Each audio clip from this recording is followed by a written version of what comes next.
I'm your host, Camille Salazar-Hadaway, but of course, we have our co-host and analyst, Alan Cavana, Brandon Patel.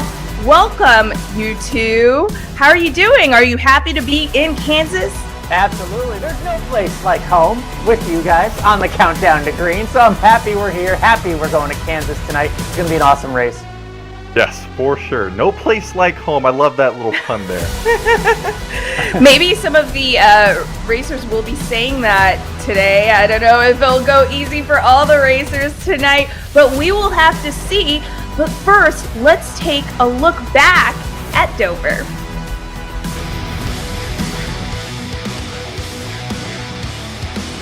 And we say, let's go racing at Dover.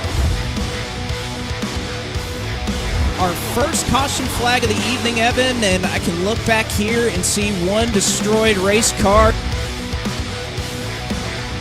From the inside row, Nick Ottinger takes the green flag, 25 laps down, 95 to go in Dover. This time by, going to be halfway home from Dover. It's Michael Conti, though, in control of the field, looking for his third win of 2022. Off at turn 4, it's going to be tough for the 8-car to shake that 18. Zelensky, the best car on track, and at lap number 92, new race leader, Zelensky goes to the race lead. And Ottinger going to get a lot of help from both of those drivers. Oh, Zelensky, hard of the inside wall. Zelensky will spin around. The rest of the field piles in. This race is going to eNASCAR overtime for attempt number 1 of 3. Ottinger holds, now fires off. Green flag, 2 laps to go. But Nick Ottinger, 2 more corners to navigate. Gonna get his second straight win and the 19th of his career. Ottinger wins in Dover.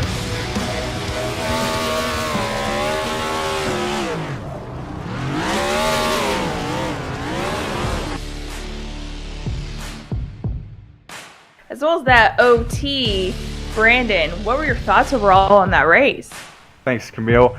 Well, looking at Dover last week, we have obviously Nick Ottinger coming in, filling the quota of a championship run, and obviously also Michael Conti still running great throughout the race. But who's up next to take the bat and knock one out of the park? Could it be Femi, who's got his first top 5 since Daytona, a great race last week, or could it be someone else? There's a lot of great drivers like Steven Wilson here that have shown potential throughout the season that they can get it done when it matters, but do they have a strong enough run for a championship run?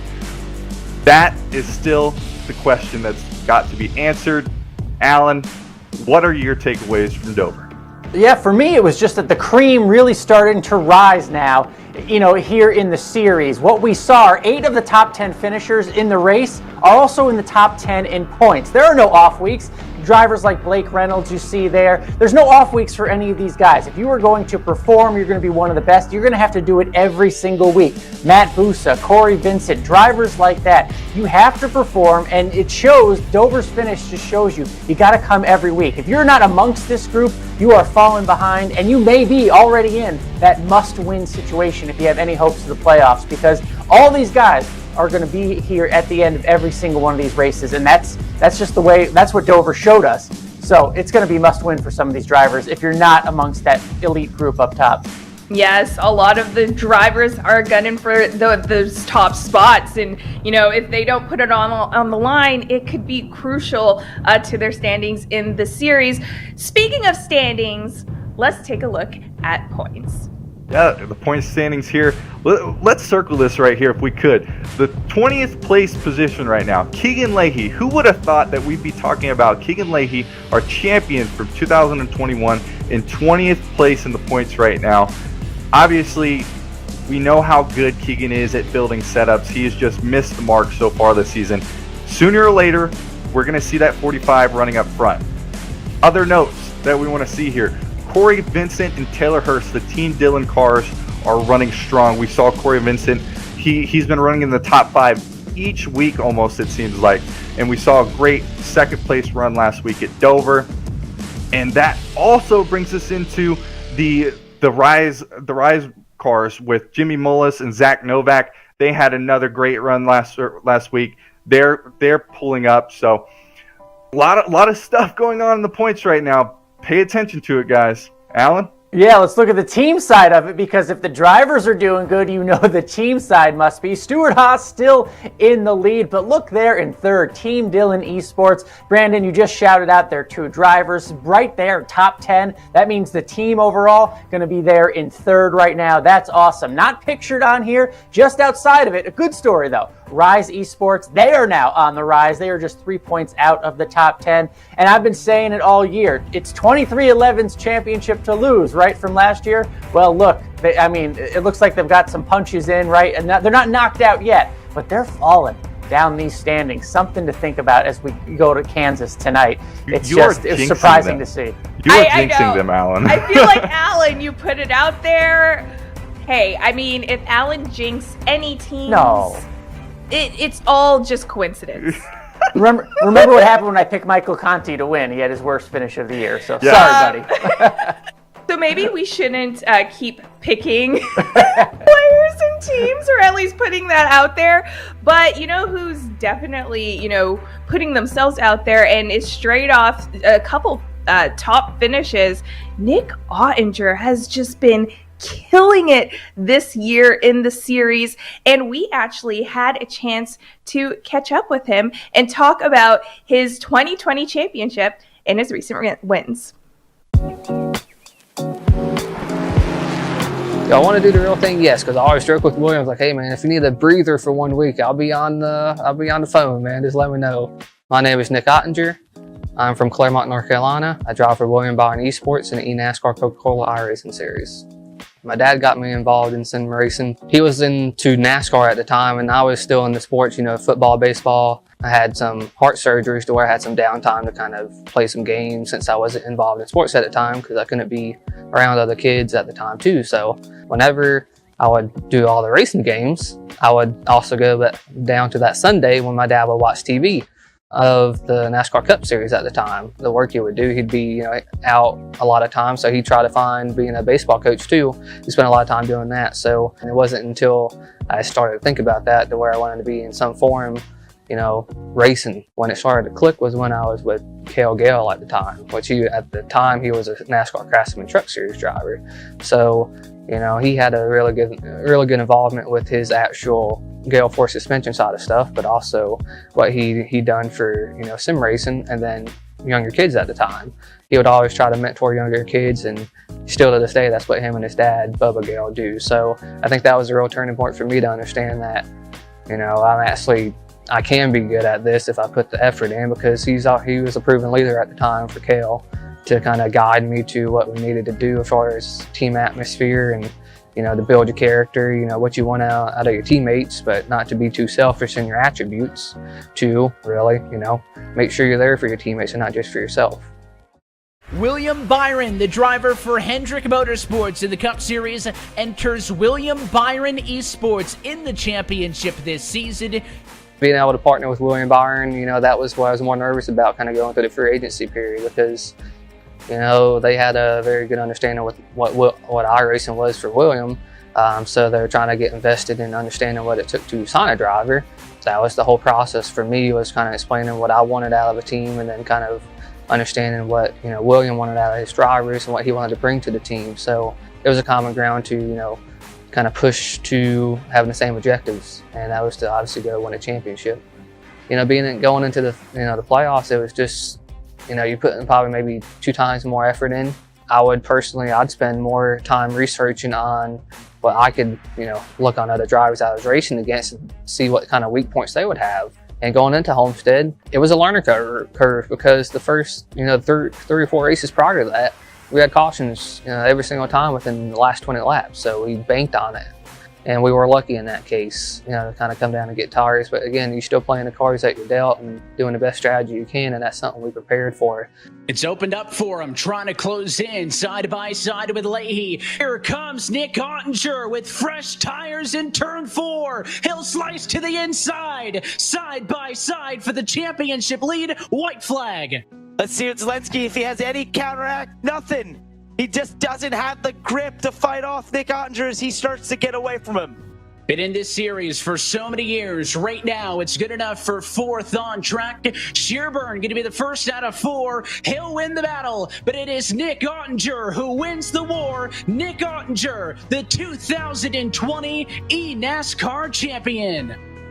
Emotions of teammates kind of you worked with, kind of, the year and the struggles you had, I had with the family at that year. It kind of just all came to the forefront to where, at that moment, 10, 11 years of just being on the sim, having an opportunity like that to, just being in that spot. And then I got wrecked on the dang cool down lap too. I was like, what are you guys doing? Just let me get to the start finish line. So it was, a lot of people were happy for, our William esports team, but, that was a cool moment to where my mom and dad came in there as well too. You guys could hear my dad kind of in the background, bleeping some words out, but it was very cool experience for us.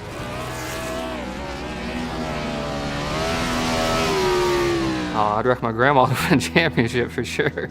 I need to win one. I need validation.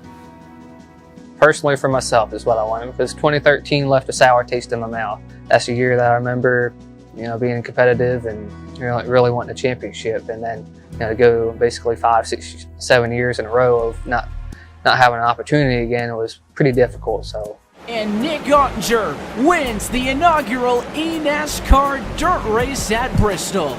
Gonna get his 2nd straight win and the 19th of his career. Ottinger wins in Dover. It's not something that comes to me as a surprise. It's just because of how good our team's been putting the prep work behind the scenes, and then just kind of excelling with, last year was about building our, team, our trust between the crew chief, driver, and spotter. And this year it's come naturally. Getting the 2nd championship, just being able to be, really good for, Will and Byron. I think it would be really good in validation for, him as a team owner, but also what he brings for, iRacing as a whole too. I would say the last year and a half, 2 years has kind of been, what would I do if I stopped sim racing? And I'd still want to have a commitment to inspiring the next, sim racers. There's a lot of young sim racers out here who, they think they're, they know exactly what to do. They don't know the attributes they can bring to a team if they just tweak just a couple adjustments to be the next, Michael Connie, Nick Ottinger. They could be the next Trey Fowler, go on a streak of, 3 championships and 4 championships. So, I would still be involved in sim racing in some form, but I think I'm on the back nine of my career for sure.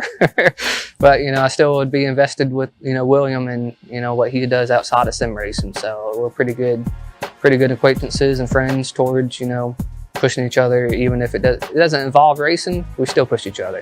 Even though I still try to, get a couple jabs in on them.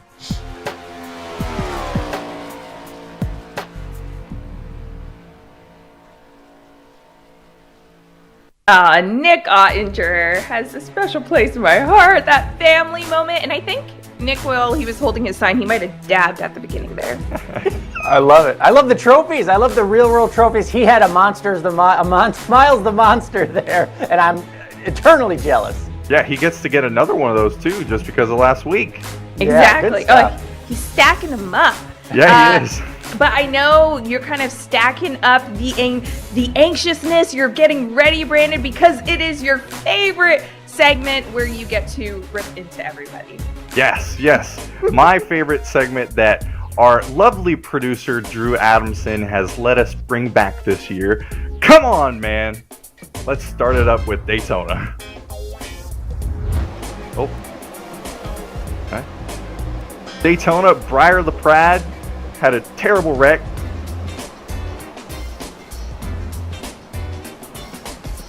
You guys hear me? Yeah. Oh, well, it Sorry. looks like we're having. Come on, man. It looks like we're having some technical difficulties, Brandon. And we were going to do Sorry, our guys. great segment. I and think now I'm lagging right now. what a terrible time to lag. I can't even see anything. This is the perfect time to have a Come On Man segment because sometimes, look, we have a little lag, the technology lapses. But look, there were times in the previous 6 races to start the year that we had to talk about some of this stuff and say, come on, man. Not everything was perfect. Am I right, Brandon? All right, we're back. Now, Las Vegas, Logan Clampett, he's been on his roof, on his side, a bunch of different wrecks this year. Unfortunately here, Logan Clampett comes up the racetrack and clears himself. Not clear enough, Logan. That is not what you want happening at the Las Vegas Motor Speedway. Come on, man. Race number 3, the Atlanta Motor Speedway. You know we had to bring it up. I'm so sorry, Derek Justice, but this is one of those tough deals, man, that you just we can't get over with. I'm so sorry. But it happens to the best of us. Come on, man. Race number 4, Richmond. We have Donovan Strauss racing with Vicente here. They're side by side. Graham's going to try to stick it 3 wide. That is not what you want to see between teammates. The William Esports drivers wreck there. That is not good for them. Never want to see anybody wrecking, especially your teammate. Come on, man. Race number 5, Bristol Dirt. We have Graham Bolin again.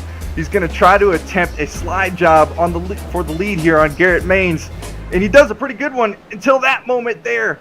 He just did it not enough. Just not clear enough there and causes Garrett Maines to wreck. That is not the slide job you want for the lead, especially with the great battle they were having. Come on, man. Race number 6, Dover. We've seen a lot of strategy at Dover. We saw a lot of people stay out, take tires, and this was another one of those moments late in the race. Malik Ray, he had pitted too much. His crew chief called him down pit road too many times, and he ran out of tires for the end of the race here. He's going to restart. He thinks he's going to have a good restart, but it is not the case. Nick Ottinger with the 4 fresh Goodyear tires. Bobby Zielinski and Corey Vincent are just going to blow by him on the outside. They sayonara. Come on, man.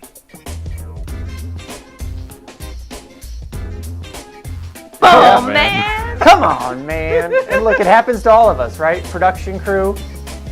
Not us on Countdown to Green. Yes. Well, Sometimes yeah, it goes obviously down. we're perfect here, but I feel like next time we see Come On Man later in the summer, we have to get a graphic of you just like, come on, man. Come on, man. Yeah, production's telling me it's not going to happen. I guess they get enough of Brandon. Hopefully I can trademark it somehow. Yeah, hopefully. But you know what was very exciting? My favorite thing that we saw is that William Esports got to take a trip to Miami. Isn't that sweet when we see these teams treating their racers, right, Alan? Oh, it's unbelievable. Look at a literal hands-on experience down at the F1 race in Miami. This was one of the biggest events in the world. Not only racing, one of the biggest sporting events in the world. And Williams Esports brought their drivers down there to be a part of it. I mean, if that just shows you the racing community as a whole, I don't know what else could to make them a part of such a big event is such a cool deal. What's that like as a driver, Brandon? What must that be like? Oh, when you get invited to one of these things, it is the real deal. You really feel humbled. You feel like you're a part of something bigger than you've ever thought of. I remember being a part of this series when it was 40 drivers. We just hop on and we wouldn't have any teams involved. We were just racing to win. There was barely any money involved, but now it's so much bigger. Just really, as a driver, you get to explore the possibilities of anything that can happen in sim racing these days. And you see it firsthand right here with these 2 drivers, Vicente Salas and Donovan Strauss. Awesome for them. I'm really jealous. Yeah, I well, mean, where was our ticket, William? Where's We're our friends. tickets? Yeah. We need tickets to this. But you know what we also may want to get tickets for, if maybe host Countdown to Green live from Charlotte, Phoenix. They have a viewing party look at them waving there. This is awesome. I love it that we also have 4 drivers actually racing in front of fans. Yeah, they're waving to us now. Colin Keister, Michael Conti, Graham Bolin. Who else is there? Who else do you see, Brandon? We got Briar LaPrade in the yeah. very back there. We got who else? We got Graham, I think, right? Yeah. Yeah. And we can't see it, but there's a big audience there watching. This is a cool event. I mean, to do it live in front of them, that's a whole different level of pressure that, you know, if you're at home or have your own setup, not everyone has that level of pressure. People watching them do it. If you would have told me 10 years ago that we would have LAN events like this for this series, I wouldn't believe you. But anything can happen these days, and it is really cool to see this. Let's make the LAN events a thing for the series. I love seeing there. it. They just qualified. The big news, guys, Mitchell DeYoung on the pole for tonight in Kansas. We talked about them earlier. 23-11 racing on the wrong side of the standings. This is a good time, a good step for them right now. Mitchell DeYoung and crew on the pole tonight. Well, I have to say I'm on the right side of the broadcast because this is my favorite segment. We have Twitter rigs. This is where we get to see your rigs at home. And of course, this is brought to you by our partners at Logitech Screens. Come on, Corey. You know what you're doing here. I love it. I love seeing all of it. And the RGB, Frank. Yeah, Frank Vincent. Nice lights there. Love that. Nicholas with that huge screen. Look at that. I didn't know they make him that big. That's awesome. I love the little diecast right there, too. I think that was a custom. Wow, look at that. Everyone's trying to outscreen each other now. Wow, 6 monitors there. This is wow. This one's another good one too. That's cool. Running some open wheel. Love Custom that. built table for a sim rig. That is really cool. That is awesome, Mark. I love to see it. Yeah. All right. Yeah, a little simple, baby. There we Got go. race, Yeah. one way or the other. Space. We went none. from lots of screens to just one. Yeah, that's all you Perfect need. for the corner. That's all. You look at McLaren steering wheel. That's neat. Wow. Oh yeah, Nice, good stuff Santiago. And Kyle again repping the RGB. I love to see it. Also, purple's my favorite color, so nice pick. there. Look at that. I mean, those are huge. Those are 3 huge monitors. Wow. A nice button box too. We should give an award for Twitter rigs. Who has the largest monitor? Yes. Remember to send us your Twitter rigs on Twitter using the hashtag eNASCAR and tagging at NASCAR, and iRacing. So then we could see your rig. Now, we got to talk about Kansas because that's why we're here. Brandon, take us through the track analysis. Well, welcome to the beautiful Kansas Speedway in Kansas City, Kansas. Let me tell you about this racetrack. This track, you thought Monster Mile will chew you up and spit you out. This racetrack will do the exact same thing. The Kansas Speedway is such a tough racetrack to go around, especially with all the draft that's involved in this racetrack. We've seen it a lot last year. You want to be by the wall really on the restarts. You can almost have the same effect that you have at Talladega and Daytona if you're in the middle. You go straight back with the cars going by both of you on both sides. So we're going down the back straightaway here with, I believe, Casey Kerwin. You're going to see a lot of the drivers run really high up against the wall here tonight, which is a great opportunity for a wreck. Almost kind of like what we saw at Bristol Dirt Race. So everybody's going to be running way up high, and we're going to see a lot of that too at night tonight. We're going to see people trying to slide up into the racing groove and really fill the spots, which that is the number one opportunity for a wreck being caused tonight. It's all about draft tonight, I can tell you that. Yes, and it's also all about our picks because that's what interests me a lot. We got to talk about our pick standings because I have a beef with our producer, Drew, who obviously wanted to help Alan and Brandon with points and just awarded 10 points. It's just in the lead. It's a little bit of a shove to help us out. Yeah, come on. We got to make this competitive, and we picked the winner. So I mean, what do you want? We get 10 extra bonus points from coming from behind. Well, I mean, don't get too comfortable because I could take those points back later in the series. So watch out because the power is truly in my hand if I could keep this going.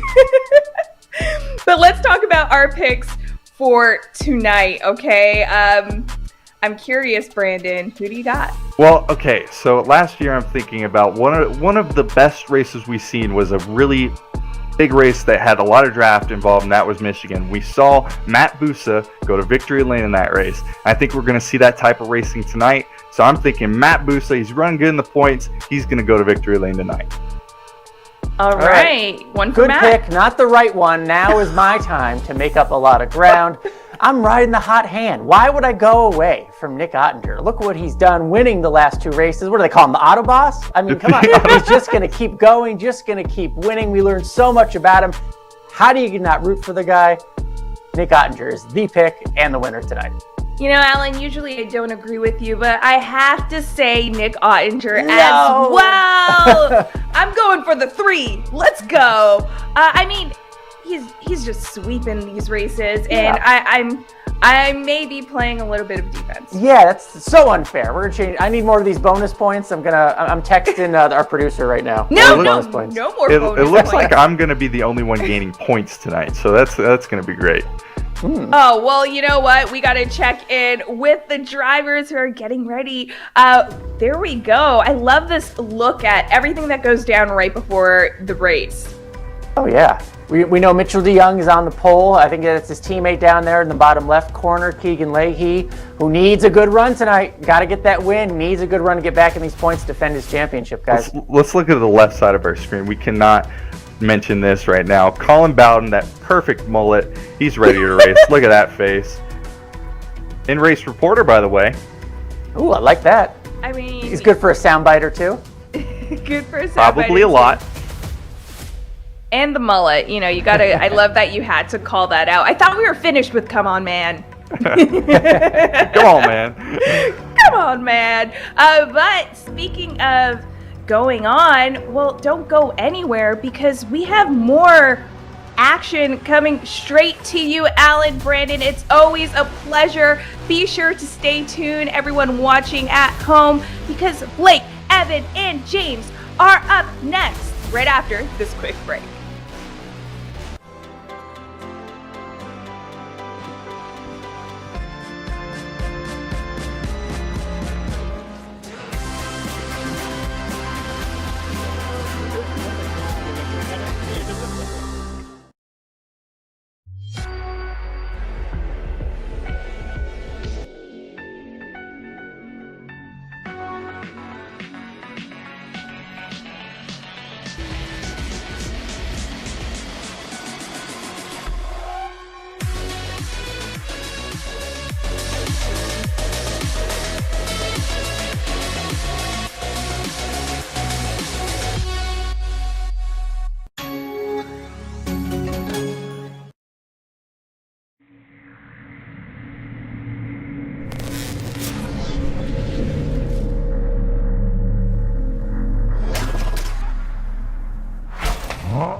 This is virtual racing with real life stakes.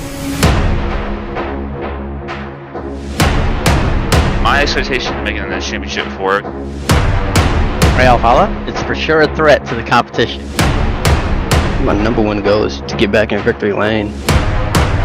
I'm gonna just go out there and control what I can control.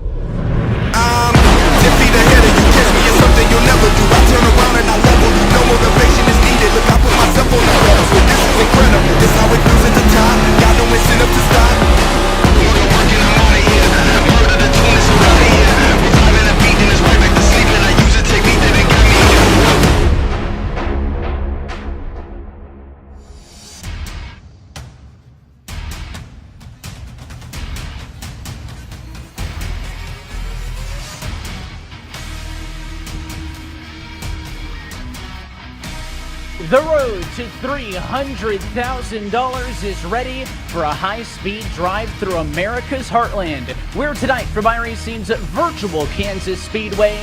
We say good evening, sim racing fans, and welcome to round 7 of the 2022 eNASCAR Coca-Cola iRacing Series. Well, as always, we're happy that you're strapped into the seat and along for the ride with us virtually here tonight on the iRacing Sports Network. We're alongside myself, Evan Pasoko, happy to be joined by the driver of the Huffman Racing, Jason Smith Racing, number 71, limited late model, Blake McCandless. Blake, welcome back to the booth again, and congratulations on the news, making your real-world racing debut at Hickory. Thank you, Evan. A big news day today, but I know the one thing we're looking forward to tonight is this Kansas Speedway, getting back to what we've seen both in real life and early on in this series, going back to the mile and a half, and getting back to racetracks that we know have provided some of the best racing that we've seen in a while. I'm excited to get back to it, and I think Kansas is a perfect venue to get that going tonight. It is going to be an exciting one as we get into the middle part of this season. We got the likes of Nick Ottinger on a 2-race win streak. How is that going to continue? And the championship picture continues to form up as we get later and later into this regular season. But these intermediates still, as the bulk of the calendar, play a critical role. And we'll see, Blake, if anybody has learned something on the tracks of these size from those first couple of races. Well, that's one thing that with this car being so new that when we went to a lot of mile and a halves in the early season, there was a lot of learning that these teams still had to do, but they've had time to dial that in, get more familiar with these race cars, and with that we may see a couple of new players at the front. It should be an exciting evening of racing here tonight. Of course, 100 miles, or 100 laps, I should say, 150 miles of racing coming up on the docket. It is our 5th consecutive time racing here at the virtual Kansas Speedway. Not all tracks get to say that when you're running a schedule of 18 to 20 weeks. So Kansas in the last couple of years has really become a staple on this calendar.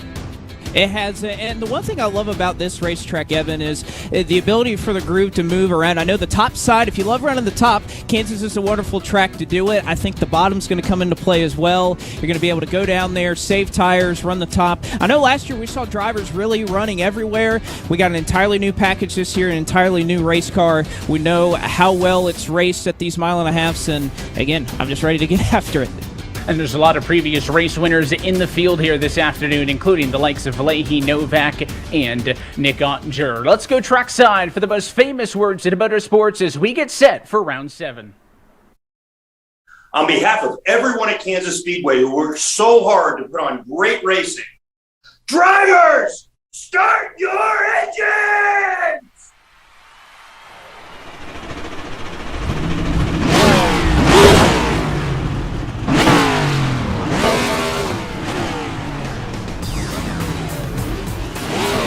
As we take a look at our Coca-Cola starting grid, his first pole of the season, Mitchell DeYoung will bring us to the green flag tonight. He had 6 poles in 2021. He is 2311 Racing Toyota and going to be alongside the William Byron Esports Chevrolet of Logan Clampett. Run number 2, we'll see the other 2311 Toyota of Keegan Leahy alongside the other William Byron Chevrolet. It's Nick Ottinger. So top 2-row lockouts for those two teams. Michael Conti's Gita Motorsports number 8 going to start in 5th alongside the Joe Gibbs Racing Toyota of Bobby Zelensky. 7th position tonight going to go to the Mode Motorsports 24 Cody Bias. That's the team headed by Kyle Long. Stuart Haase Sports gets the 10 of Steven Wilson on the outside of row number 4 with Matt Busa, the second mode entry starting 9th, and Taylor Hurst in his Team Dillity Sports Chevrolet P10. Casey Kerwin looking to pick up some consistency for XZ as he starts in 11th. Donovan Strauss for William Esports. Saw the great weekend. We'll see how he'll rebound as he rolls off from the 12th position. 13th to Space Station Gaming's Alan Bose. 14th to Femi Olot for Clint Boyer Racing. Jimmy Mullis will roll off from the 15th position for Rise Esports. And, of course, you have Graham Boland there racing in Charlotte, not in his usual home state of Texas. He'll start in 16th tonight. Dylan Alt for Letard Esports will start in 17th. Eric Bordeaux, E-Racer Zone, will roll off from 18th. Colin Keister, the other end of that Charlotte-Phoenix duo, in 19th. And Corey Vincent will round out the top 20 for Tim Dillon. Yeah, we'll talk more about that head-to-head battle going on at the Charlotte Esports Hub. Halfway home, Michael Guest in the number 9 car for Jim Beaver Esports, going to start alongside the second of the Jeter Motorsports Chevrolets of Brian LaPrade, who starts in 22nd. Dylan Duvall in the Stewart Haas 41 starts inside row 12, alongside the Rise Esports, fueled by Sudoku number 5 of Zach Novak. Malik Ray starts inside row 13 in 25th position. He's alongside the JGR entry of Ray Alfala. Blake Reynolds in the 15 for Jim Beaver Esports will start 27th alongside that infamous Wood Brothers Racing number 21 of Garrett Lowe, ahead of them with Caden Honeycutt and Blade Witt 29th and 30th. And some shockers here in the back of the field. Evan Garrett Maines, an uncharacteristically bad start for him in 31st. 32nd to Parker Retzlaff for Roush Fenway Keselowski. Brian Mercurio, he is slated in 33rd, but missed the grid, so he'll have to roll off of pit road. Vicente Salas in 34th. For Williams Esports, Liam Brotherton will roll off from 35th. The other ESE driver, 36th, Ryan Luza for XSET. 37th will be Nick Shelton for iRacing Motorsports, Jim Beaver, and 38th to Derek Justice for iRacing Motorsports. Colin Bowden, unfortunately, going to be rolling off from the 39th position, missing one driver in the field tonight to make up 39, who will compete for the checkered flag tonight. He's got a little bit of ways to go. Mercurio and DeBoost are both going to miss the starting grid. They'll start this one from pit road. Let's see if we can dial up tonight's pole sitter. Mitchell DeYoung going to start from the front row. James Pike is with him. Started second in this race a year ago, starts first tonight. Mitchell, you had speed in that race last year, but it didn't translate quite to the finish that you wanted. So do you change your plan of attack in 2022 to try and go after the checkered flag? Yeah, certainly. Really happy with the qualifying effort here. It was really a close one with Clampett, and super excited to be on the front row again. I think a lot has changed this year. I feel like I have a lot more experience coming into this one versus last year, so hopefully we can kind of translate that into a good result here. Just going to try to be smart, stay out of the wall, because it's really easy to do here with the line that we're running, and we'll see what happens. Hopefully we can just have a clean race, and ideally it translates to a win. Even though the car is a little bit different, does the experience last year and that speed that you had, does that give you some confidence going into tonight? Yeah, certainly. Just the little intricacies you learn about this style of racing. This is, my second season, and a lot of these tracks I'm going to, or that we're going to on the calendar, is like the second time around, or sometimes even the first time I'm going to still. So just trying to learn as much as I can from my teammates, and just watching as much as I can, absorbing everything. So hopefully one day we can put it all together. And you never know, maybe this is the race we do it. And speaking of teammates, he's going to have one near him starting at the front. Evan Keegan Leahy, his teammate at 2311, roll off P3. He's got a friendly face behind him. Mitchell did good on the intermediate track at Atlanta earlier this year with the 9th, but also finished 32nd in Vegas. So looking for a little bit of consistency here on the 1.5-mile racetracks. Blake, as we get set to go racing tonight for this Kansas 150, tell us a little bit more about it as we look at a Raceuse race analysis. Well, Evan, it's going to be 100 laps, 150 miles making up this race. So a little brief if we can get going under the green flag for some period of time. That pit road speed, though, deceiving to get onto pit road here at Kansas. You would think it's not too challenging, but it tends to be one of the more difficult ones. That transition down to the apron, a little more violent than usual. You'll lose about 23 to 25 seconds down there. They have 3 sets of Goodyear Eagles. This has been consistent throughout the year. We finally saw it play out a little bit at Dover, but I have to be interested if that'll come into play tonight. And that fuel window, 58 to 62 laps. We get a well-timed green flag. Kansas has been known to be a fuel mileage race in the past, both in the NASCAR Cup Series and occasionally in this series, so could be open to that tonight. And this is also a race that has not been historically high on the caution counter, with the exception of the first race here back in 2013 when we had 14 of them. The average since has been just 2.5 yellows per race. So we'll see again with the next-gen car if that's going to change things, but certainly this racetrack has been one to lend itself to some longer runs and some good strategy racing. It is the sophomore, though, in control of the field, Mitchell DeYoung, in his second year at Temecula, California for 2311 Racing, looks for the green flag as we say, let's go racing at Kansas.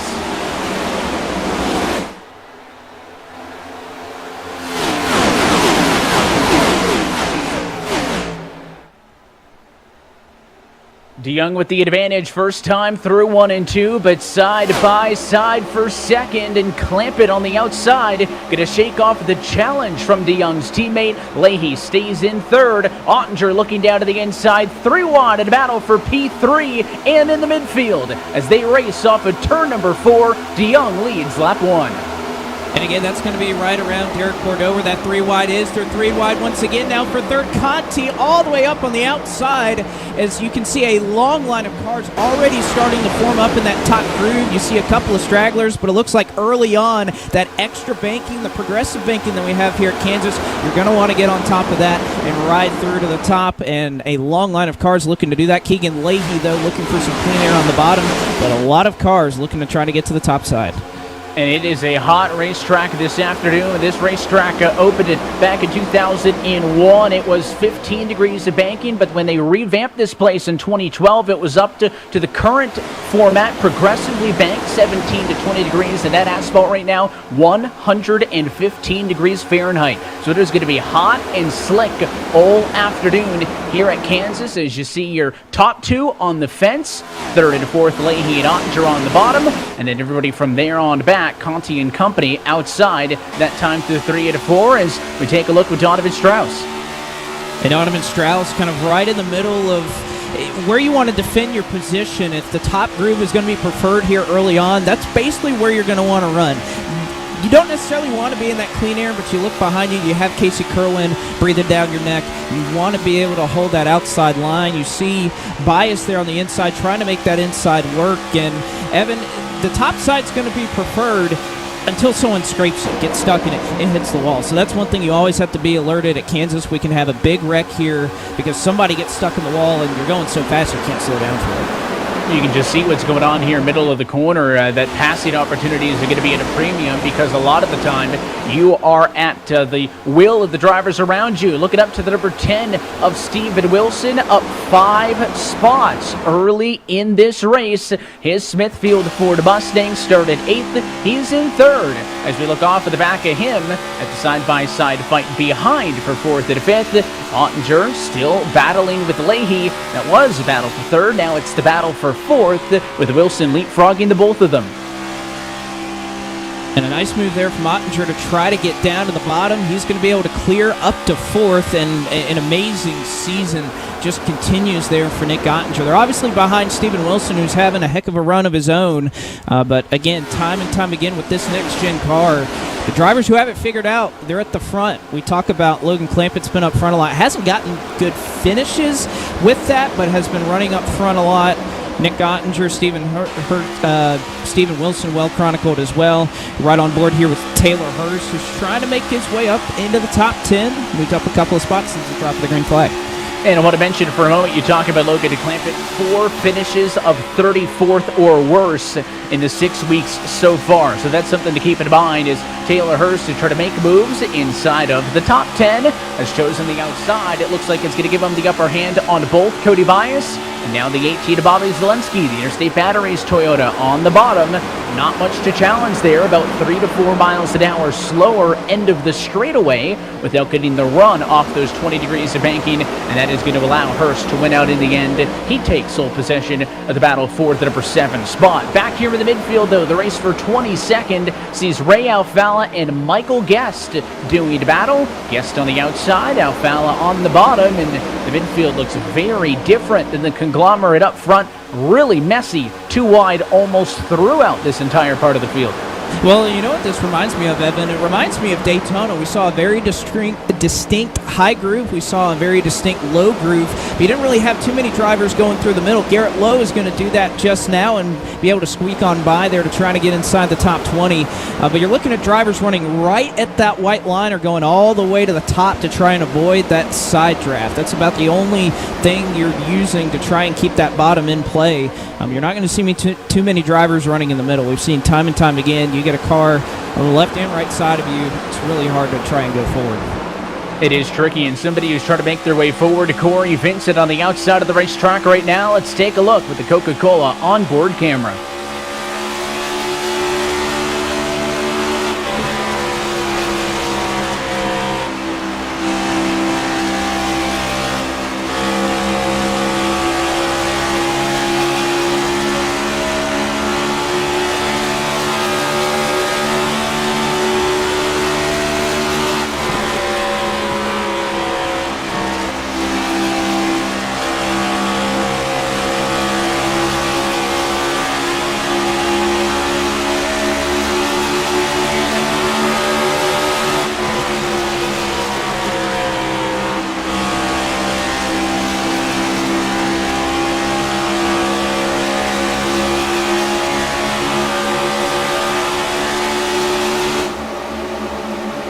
Vincent working hard. Some drivers using the apron to try to get a little bit of extra time as we go back down to pit road with James Pike.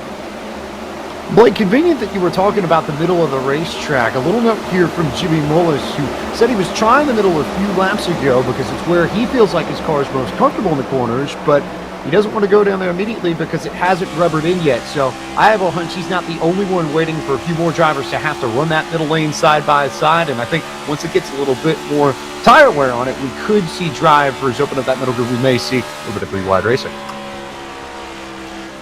Oh, and they're stacking up behind Mullis. Several cars into the outside wall. The 55 is one of them, and around goes the 40 of Dylan Alt for caution flag number 1 at lap number 13, and they all just started to stack up going into 1. Looked like a little bit of 3 wide gone awry, as we'll wait and take a second look in a moment.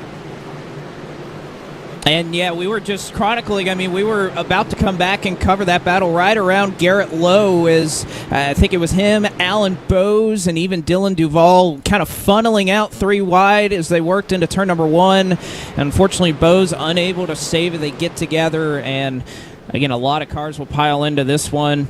Heavy damage, though, for Alan Bowes. Dylan Auld, as you mentioned.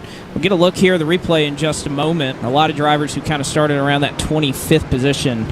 Not faring too well in this one, and my goodness, has it just been a really tough season, Evan, for Space Station Gaming. Kyle Peddle not able to make it out. He's had a suspension before, but he is not out on the racetrack, didn't start tonight, and then Alan Bowes, the lone entry, pedaling that car. Unfortunately, a lot of damage on that Toyota. Alan Bowes 4 times this year has finished in the back half of the field, including a 40th place result a couple of weeks ago when we went racing at Richmond. The pit lane is open, though, for the first time tonight. It looks like it is almost wholesale service with the exception of Bobby Zelensky. So Zelensky is going to stay out. Everybody else is going to head down to the pit lane. And watch that 55 of Bowes. What you don't see there, Blake, is off the corner. He's slow because he nearly put it into the fence. So that's why it's backing up the outside. The 41 tries to go to the outside, and when Duvall jumps up there, the 55 has to go a little bit lower. He tries to yield to the 21 car, gets up into him, and that's what set it all off. You're exactly right. Lowe trying to move up, get a little bit of that side draft to pull back the 55, and when he does that, that forces Bowes up the racetrack, and unfortunately Duvall's trying to hold strong there on the outside. He gets into the fence. We saw Malik Ray got a little bit of a tag from that as well. As far as pit road is concerned, Evan, we saw this 2 weeks ago when Nick Ottinger stayed out early, but Bobby Zelensky as well as Matt Busa, who started from pit road, so he was running back in 39th. Those 2 drivers, Zelensky and Busa, the only 2 to stay out here on lap 15.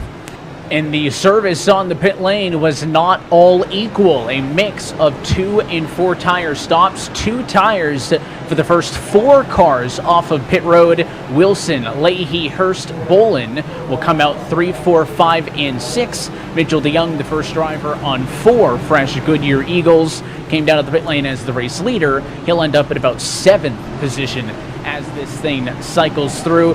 This is a racetrack I mentioned that doesn't average a lot of yellows. Over the last 4 races, it averages just 2.5, but despite that, Blake, averaging about 12 or 13 lead changes. So this is a racetrack that can be competitive, and now we'll see, with only 13 laps on the old tires, how much of a disadvantage will Zelensky and Busa be at, and what was the right call on pit road, 2 tires or 4. I think we'll see that play out very well, but I think we're even in line for some more lead changes with this car, Evan. You think about to what we had last year and how these cars are so close in speed. There's not as many components on these cars, just like in the real world. In the virtual world, that carries over as well. There's not as many components that the drivers can tune with their setups. We see a lot of close speeds out there, and obviously with that rear diffuser, not as much impactful dirty air when you're behind a car. It's still there, just not quite as bad. So again, I'm interested to see right here, Zelensky and Busa, can they hang on right here? I'm not sure if they're going to hang out around the top 10 or go straight to the back. Pace car in this time, Zelensky in control from the inside of the front row. Green flag back in the air with 84 laps to go in Kansas. It's a good jump to the 18 car, and now here comes the 10, Stephen Wilson underneath Busa, side by side for second, 1 high, 1 low. One high, one low, all behind Zelensky. You can see Leahy, though, big checkup, and that's going to cause a huge stack up. Leahy going to go to the middle, get side drafted from both sides, and that stack up ended up working out. But Keegan Leahy, you could see how those little mistakes, he's riding in fourth, gets a little bit loose, and now he's free falling through the field. One by one, they'll pick him off and try to take advantage of that mistake. He's going to continue to slip and slide down the running order as Busa ends up now fourth. Zelensky knows behind Steven Wilson, who's going to do it the tricky way on the bottom. Slides up, clears, look out, 3 wide. It was the 46 in the middle, and now they're wrecking behind, and Michael Conti's involved. And that was a case of 4 wide gone wrong. It was once again Keegan Leahy getting into turn number 2, got a little bit loose. This time it took him longer to gather it up. He slid in front of Zach Novak. Cars checking up, and unfortunately it looked like a little bit of contact between Ottinger and Michael Conti. And both Ottinger and Conti into the wall early. Yeah, tough break, and they're not the only ones. The 17, the 9, the 51, and the 21 look like they also get a bit of damage, and thought we got away with it, right? 45 got loose. We saw him get sideways, catch it 3 wide, but let's take a look at the replay. This will show you that it's the checkup that really gets everybody, right? Conti is going to be well behind where this starts with the 45, but watch the 25 of Ottinger up top. They're checking up. He tries to go low right there. Gets hit by the 9 of Guest, puts him into the right rear of the 8 machine of Conti, and that is what really sets things off. And 2 of your favorites going out here early, getting a lot of damage, and Nick Ottinger and Michael Conti, 2 drivers that have really dominated a good portion of this schedule so far. And that is a big change up front there. And again, we're finally seeing this is why drivers want to try 2 tires or staying out. You can see Zelensky still hanging on in second, lost the lead. But this is how that strategy plays out. You don't want to get further back in the field.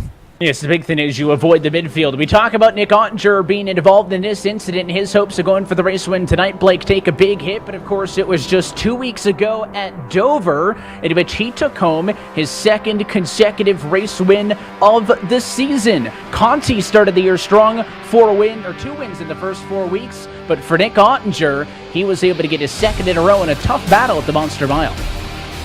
Certainly was, and Nick Ottinger again putting a stamp on this victory, 2 in a row. There's only 1 race so far this year, Evan, that Nick has not won the pole or won the race, and that was all the way back in Richmond just a couple of weeks ago. An amazing job by him. You could see the great racing that we had between, well, a couple of drivers we've mentioned a fair amount tonight, Bobby Zelensky and Michael Conti.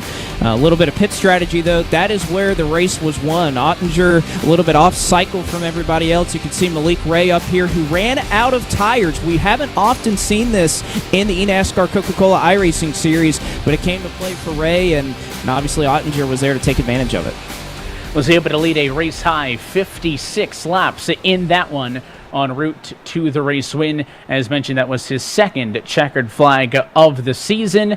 That was number 19 in his career, 2nd all-time, only to the 4-time champ and 26-time race winner Ray Alfalla, who still stands at the top of that all-time wins list. So Ottinger was down to the pit lane trying to get some of the damage fixed up. A lot of drivers who pitted there really mainly for damage repairs. 24th on back. We're on pit road this time. Let's take another look at that incident, this time for the perspective of Derek Bordeaux. Look up to the circle. That's where it all kicks off with Conti.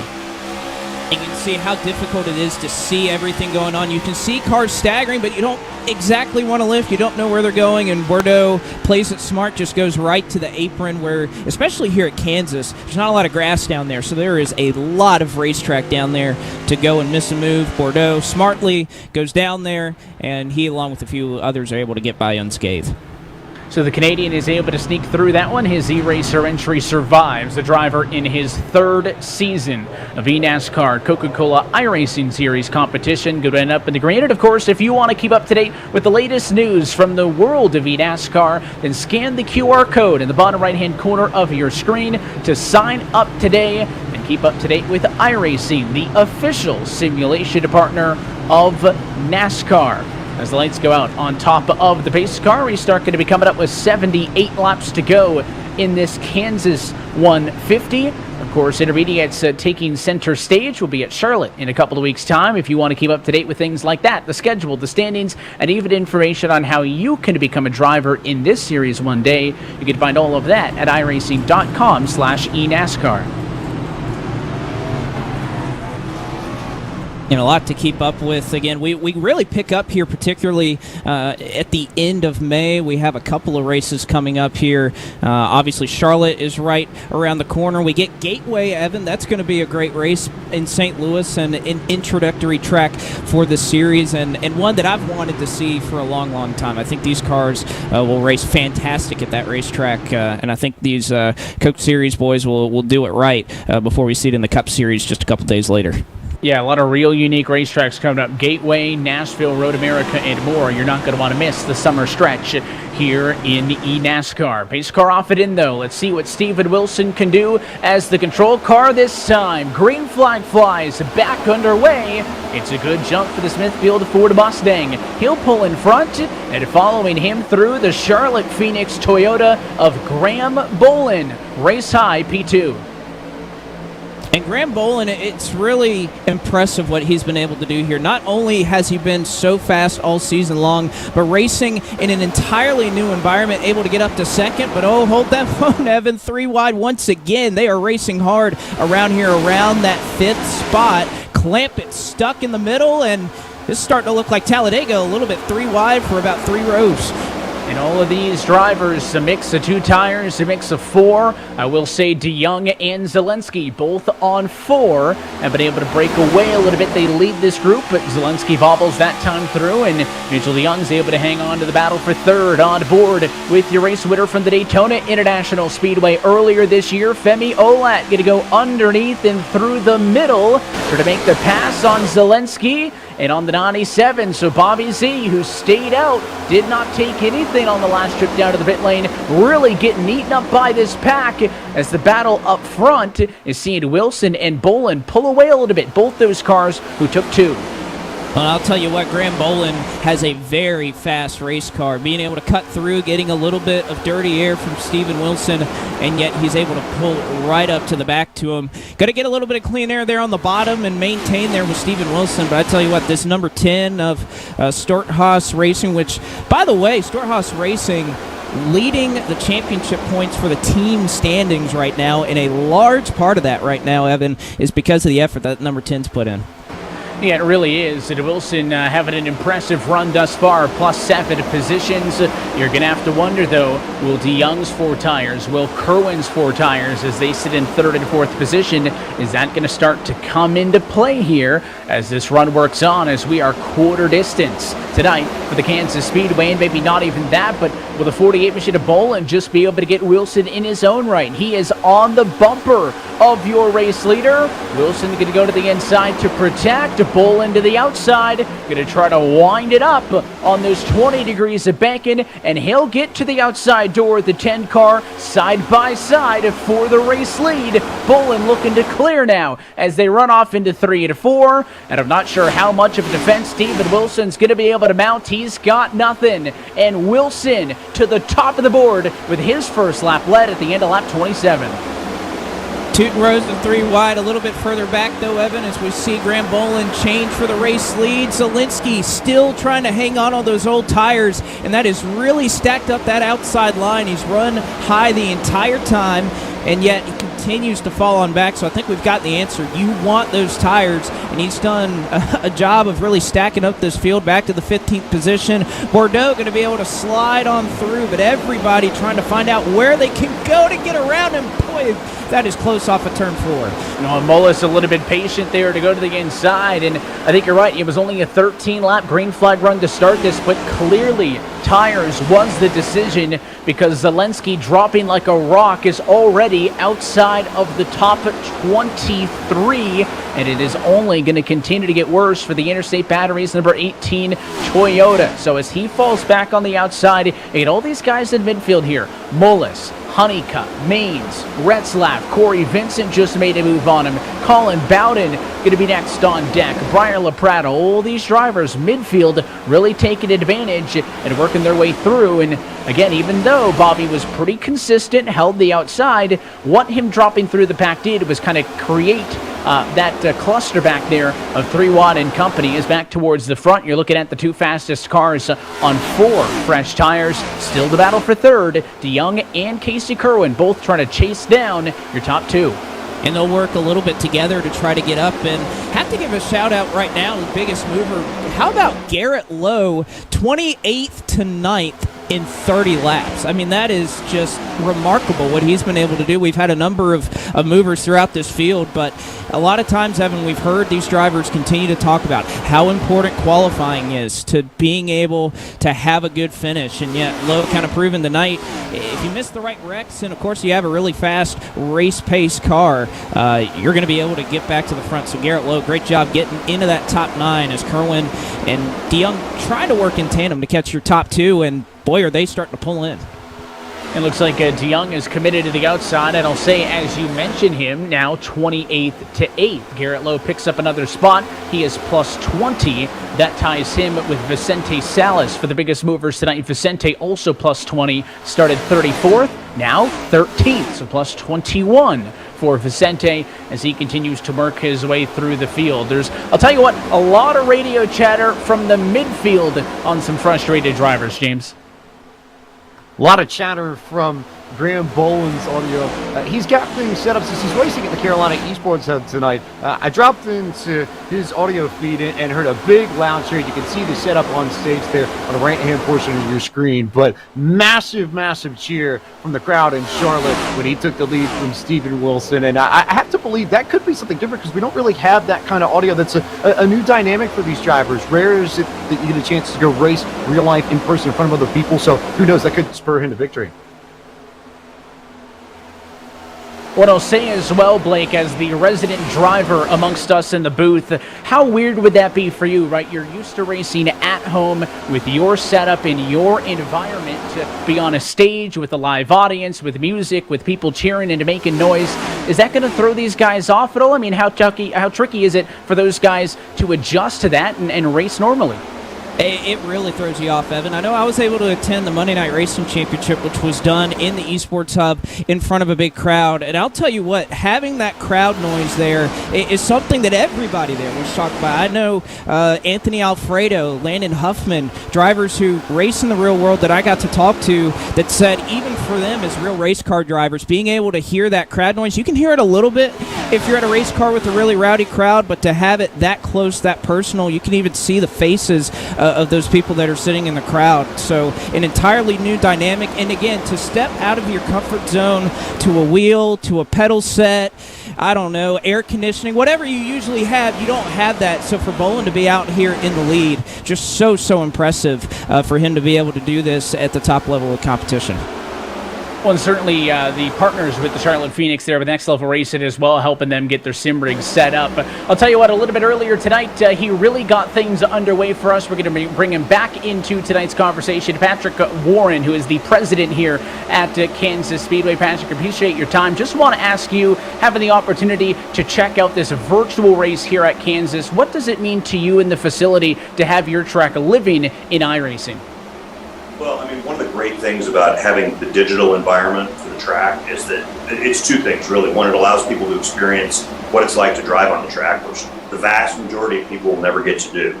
And the second thing it does is it allows people who can't make it here for a race get that sense of being even more like they're here than they would get as part of a normal television broadcast. And so when you blend those two things, it's just a phenomenal asset. And it's something we couldn't do for ourselves, and the fact that it's done for us is really great, and we really appreciate it. And I know there's NASCAR Cup Series and NASCAR Camping World Truck Series action coming up at the Speedway this weekend. Do you guys have any exciting things planned for race fans? Yeah, we're doing quite a bit. We're going to have a very active display midway. One of the things that I'm most excited about that we're trying, and I hope works, is we're using dueling pianos in the midway.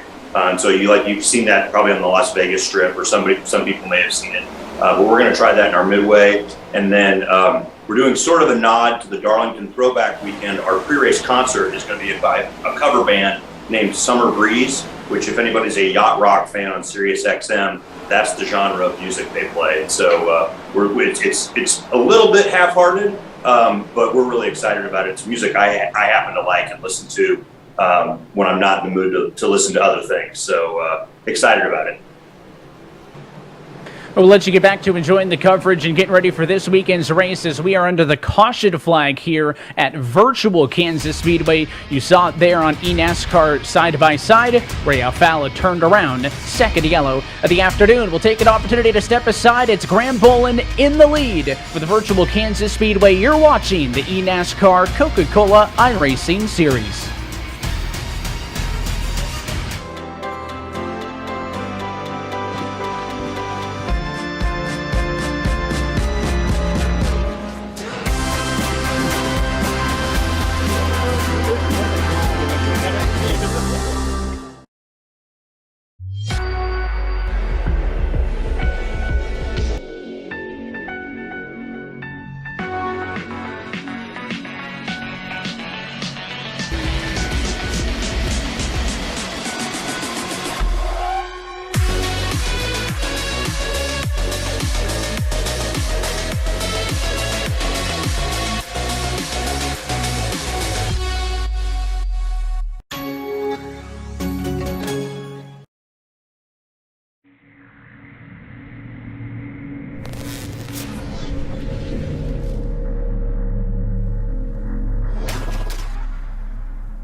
They say that a journey of 1,000 miles begins with one single step. But maybe it begins with one single start. Turn, bump, grind, pit, pass, win, That's crazy what happens on the last lap here. and celebration. In NASCAR, that journey starts here. I am the NASCAR Camping World Truck Series. I am NASCAR.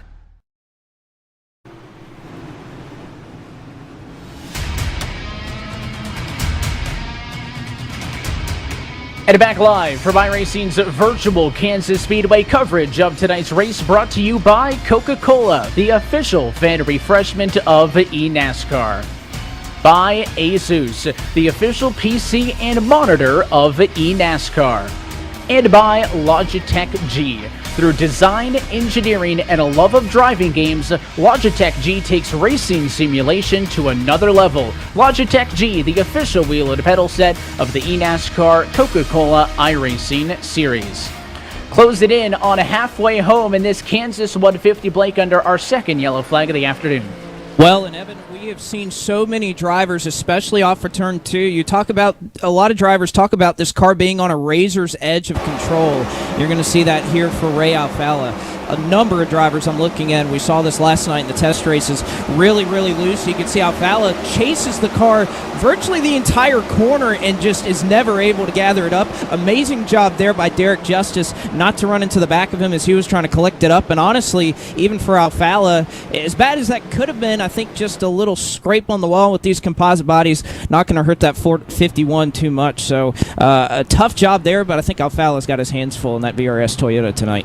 Yeah, fortunately, the damage to the race car is not as bad as the damage to his running order because of the spin. Ray Alfala now outside of the top 30, currently being scored in 31st position. So second yellow, second time down to the pit lane. A lot less variance, Blake, in the strategies this time through. We saw as we stepped aside, Bolin was still in control, and he'll lead after the cycle of pit stops. Everybody in the top 7 going for 4 tires. It's going to be Bolin, Wilson, DeYoung, Kerwin, and Clampett in the top 5.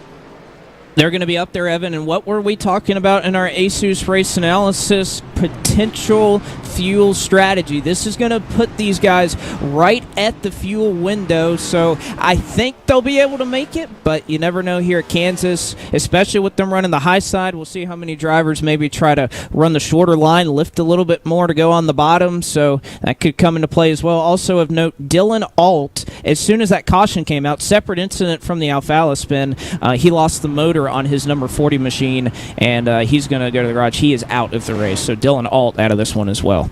He joins Alan DeBose as the DNFs this afternoon. The other 37 cars are still on track and all on the lead lap as we get closer and closer to that halfway point. We have seen 4 different race leaders. Graham Boland has led the last 16. He now has the most laps led out of anybody in the field.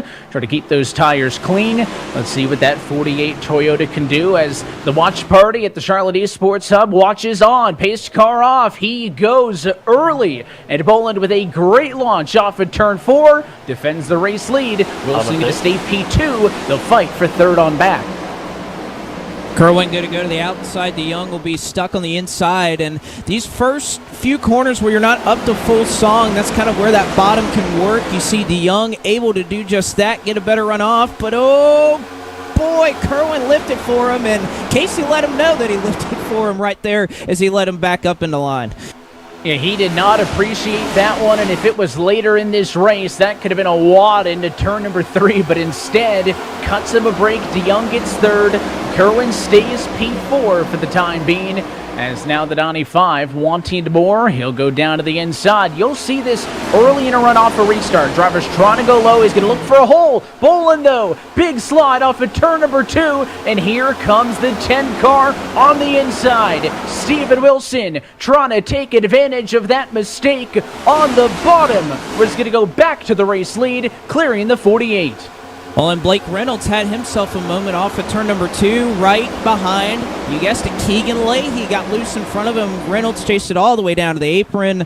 No caution as he was able to collect it and keep it going in the right direction. But my goodness, we have just had so many cars loose, and if you have a loose race car, Evan, I guarantee you don't want to be in the middle like Keegan Leahy is right now. And this is not where Keegan wanted to find himself back here in traffic after being involved in one of those earlier incidents. He went spinning in a 3-wide exchange. You can see Michael Guest as well, just behind. A great scrap between Garrett Maines in the 31 and Cody Bias in the 24. Both of them trying to get around Malik Ray's number 7 Ford Mustang. Malik Ray, like we were looking at those Dover highlights, he stayed out there. He went with just 2 tires on this most recent pit stop. He was the only driver in the top 30 to not take 4, and yet again falling through the middle. That's kind of what's causing this congestion, is all these drivers passing that 7 car. Well, and I think Malik Ray, he had a little bit of damage that I think has not been repaired since that first incident, so just decided to get track position. I hope to avoid a wreck. We also had Colin Bowden, a little bit of connection issues there. Unfortunately, he has fallen out of the race at the moment, but you look at Malik Ray trying to do all he can to hang on. His teammate in Derek Bordeaux, that is Colin Bowden's teammate there for eRacer, will try to trudge on there and make up a couple of spots. Again, this is just to get inside the top 20, and you have Briar LaPrade just on the outside, also in the Esports Hub in Charlotte, racing here at Kansas. Yeah, not only is it a fun event, but it is a dueling event between the Junior Motorsports drivers and the Charlotte Phoenix drivers. Some of them having better nights than others. Graham Boland, I think, obviously representing the best so far. Now in third, because Casey Kerwin repping the set on the inside, just made a pass in his 95 Chevrolet. He's up now to the highest he has been tonight in second position. That's +9 from his original starting spot. So Boland slides to third, and on each other's door for fourth there, Colin Keister and Logan Clampett. Kind of all over each other, I should say. Colin Keister and DeYoung, rather. Clampett in a separate battle behind with the struggling Keister, who got sideways that time in that middle lane, and it's going to cost him a handful of spots. Not only do DeYoung and Lowe get through, but Clampett passes, and now Femi Olat on the very bottom to make some moves in his 79 Ford. Well, I know, Evan, I was running a couple of races on the iRacing service a little earlier on at Kansas, and one thing, if you run that top side too much and you have an ill-handling race car, you're a little bit loose. That top side is a lot worse than the bottom.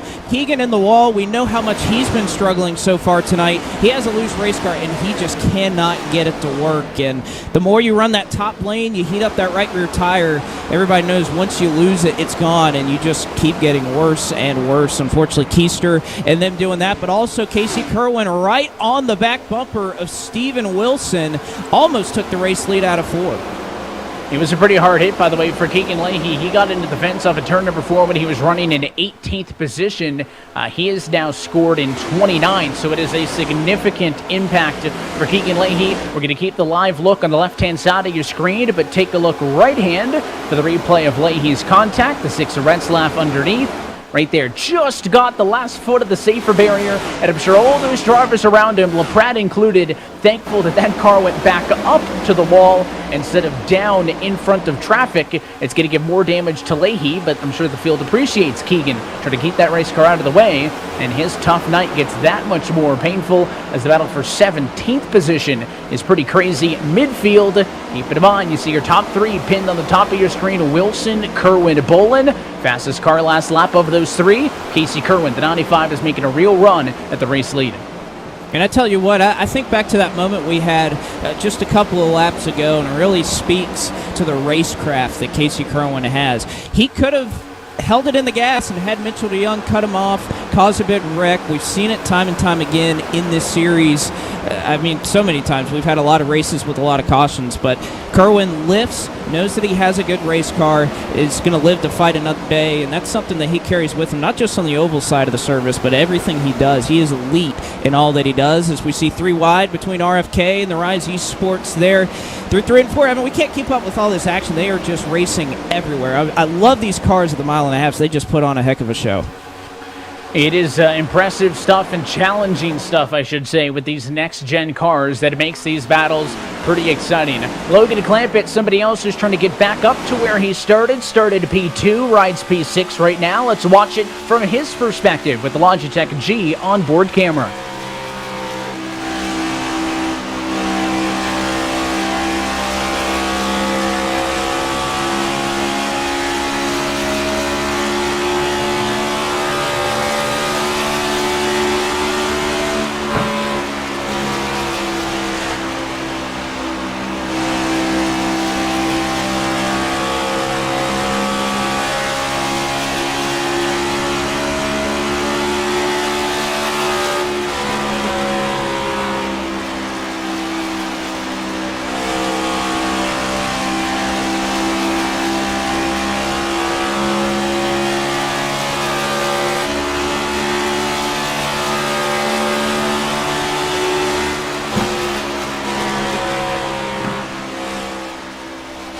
Clampett doing a good job of being smooth on the top, and he's got a great view of Garrett Lowe working hard on the bottom. Lowe trying to pass DeYoung in a battle for 4th and 5th. Can't do it. DeYoung hangs on to that as down the back straightaway. Retzlaff going to go all the way down to the apron. Down F into the corner. Lost a little bit of speed off of 2. He'll pull it back up, and looks like the outside, the more popular lane in these battles.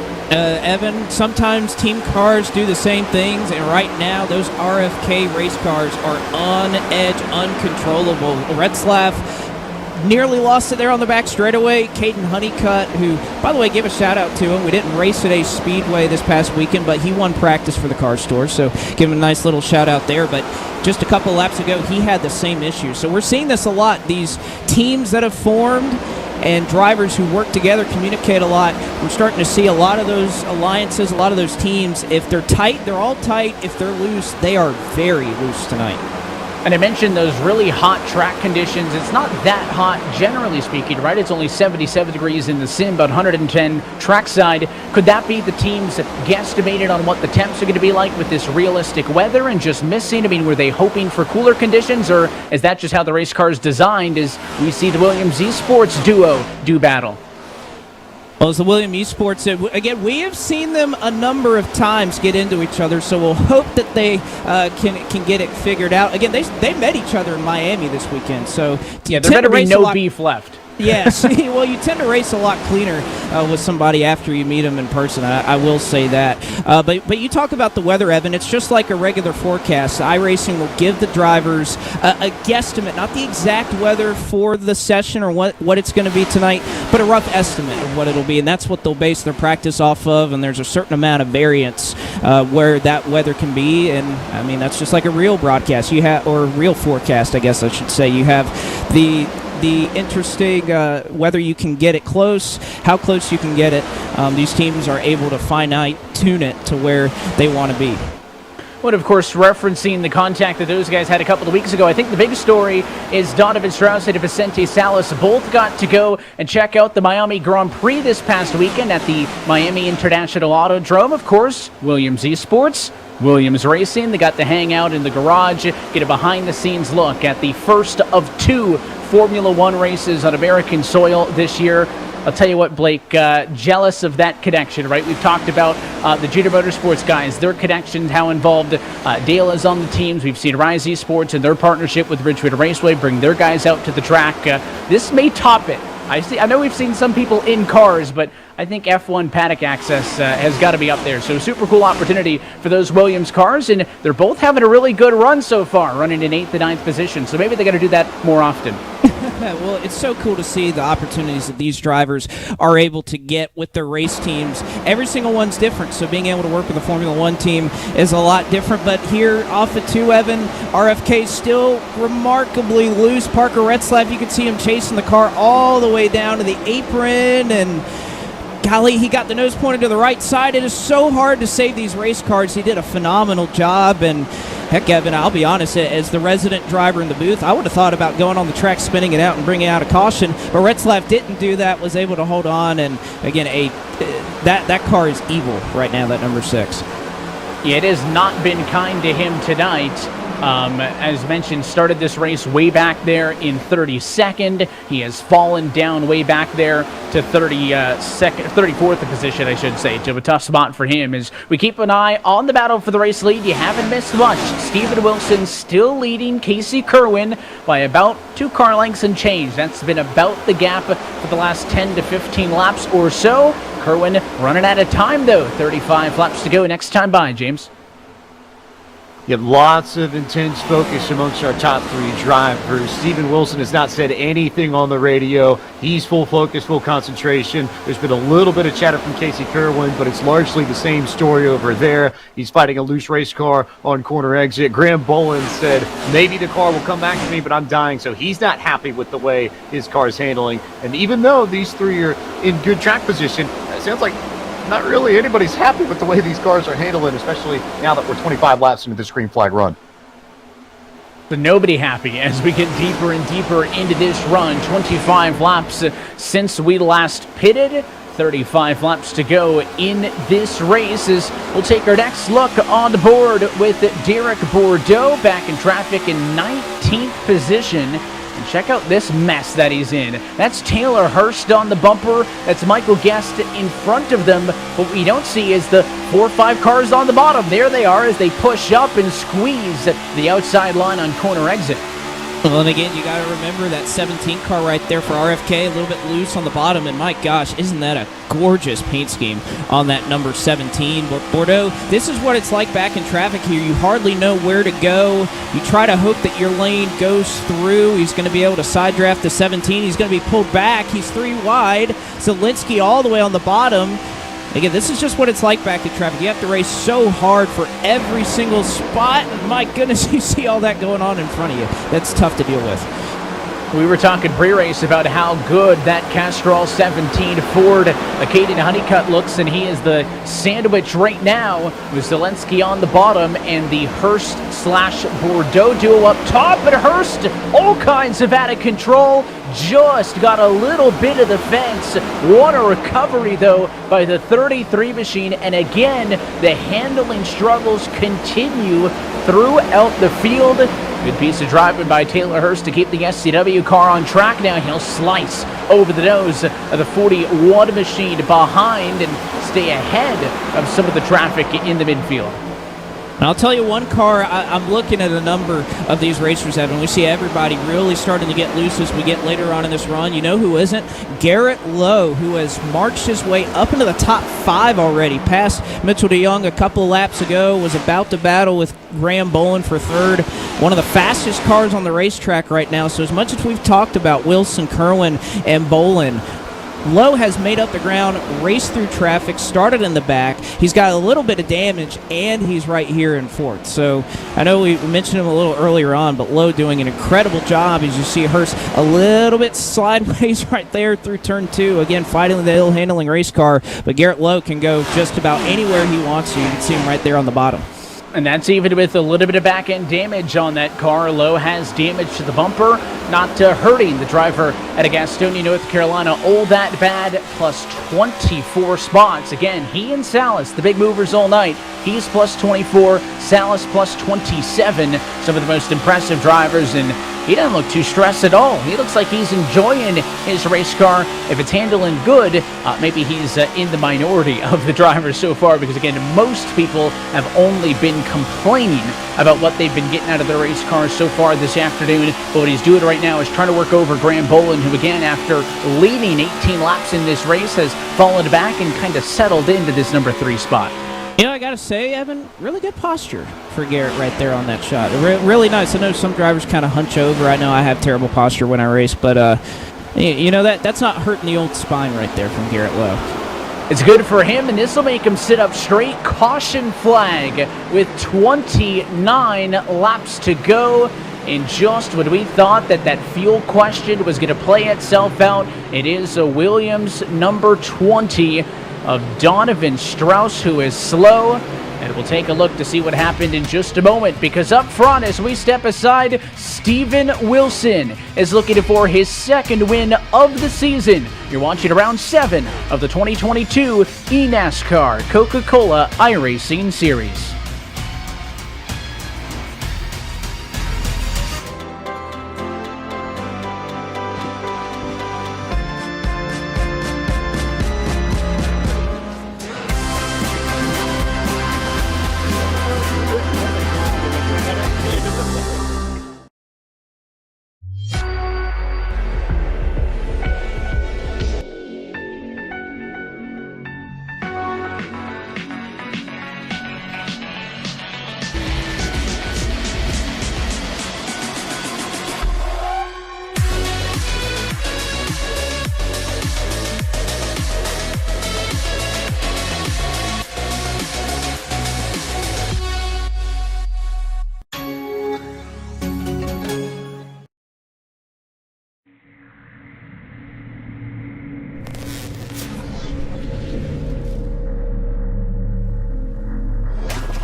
And back live from iRacing's virtual Kansas Speedway coverage of tonight's race, brought to you by Coca-Cola, the official fan refreshment of eNASCAR. By Asus, the official PC and monitor of eNASCAR.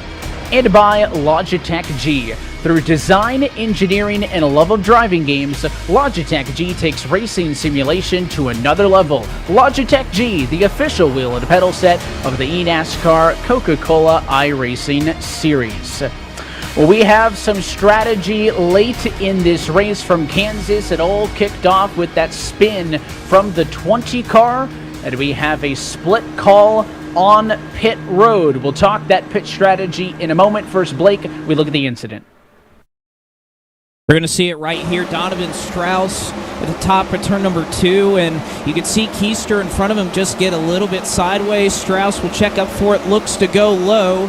Keister still kind of fishtailing it out, and unfortunately Busa washes up the racetrack. Strauss put in a really difficult position right there. Great save, no damage to the race car, but again, really unfortunate for Strauss, who had his own share of bad luck a little bit earlier on, looking to try to click off a couple of consecutive top 15s there, James Pike. Donovan Strauss with Williams Esports here. And Donovan, just take us through what happened from your perspective in that yellow. Yeah, Colin was loose for a couple laps there, and I was trying to set him up and get a run on him. And with us racing, Busa was able to get to us, and he was coming up off of 2, and I was Colin was literally spinning, and I was just trying to avoid him there, and I got clipped by Boozer right there. But I don't think that was his fault. I think it was just racing because I was trying to avoid the car in front of me, and he was just doing his thing. So luckily we got it back going pretty fast. We only lost about 7 spots or so.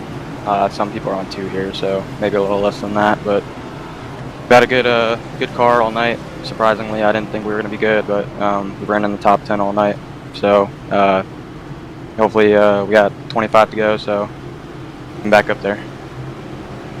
Donovan Strauss having a better run than he's had in the prior week, starting to show the pace that we saw in the Contender Series last year. Meanwhile, a lot of pit strategy here on this last round of pit stops. Graham Bolin of Charlotte Phoenix was one of the drivers that took 2 tires. This was the plan for most of this race, but he was very adamant with the crew. He said, guys, tighten it up. With 30 laps, if we don't tighten it up a click or 2, we're going to be in trouble. So trying to accommodate for the lower grip levels that you have with 2 tires. And the biggest strategy, notably, Corey Vincent and Malik Ray, they were running 28th and 30th position respectively. They stay out and will be on the front row, but we saw how old tires worked earlier. We'll see how it plays out this time. Pace car in. Let's take in the sights and sounds of Kansas Speedway and go iRacing full throttle.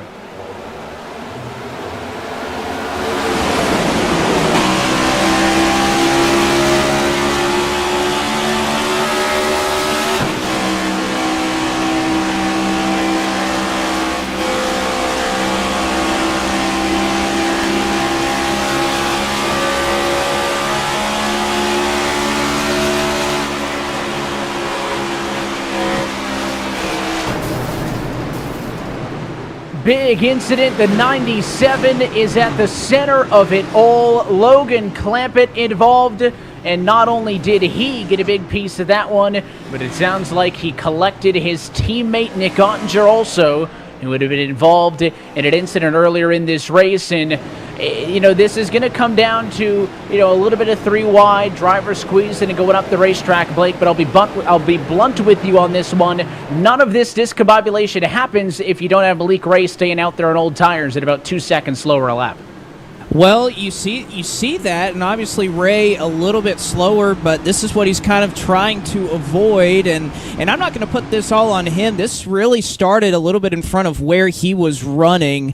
Steven Wilson trying to go for a hole there, trying to get up to 3rd, and it looks like he and I think Colin Keister, that bright orange car, bright blue I should say, got together down the back straightaway, and just a little bit of a checkup. We'll see it once again here on this replay.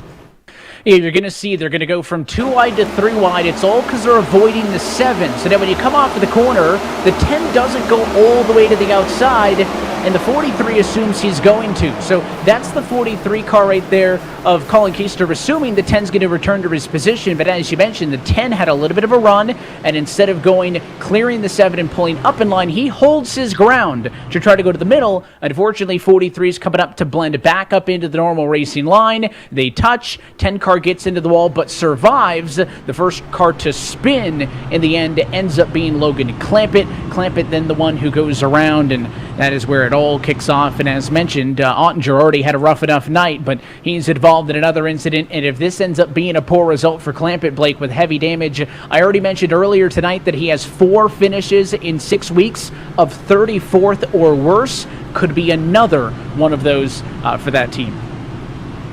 It's been so tough for Clampett, who started up front and has had speed all year long. That William Byron Esports team has come to play this year in 2022, and it is just so tough there for Clampett, who's had about as bad a luck as anybody has this season. We're going to see it on board here from Jimmy Mullis. You can look way forward about 8 rows and see, and actually you're going to see that you kind of can't really look that far forward and see what's going on. Again, we're on the roof, so you can even see it a little bit better. Just a little bit of a tap avoids all of that.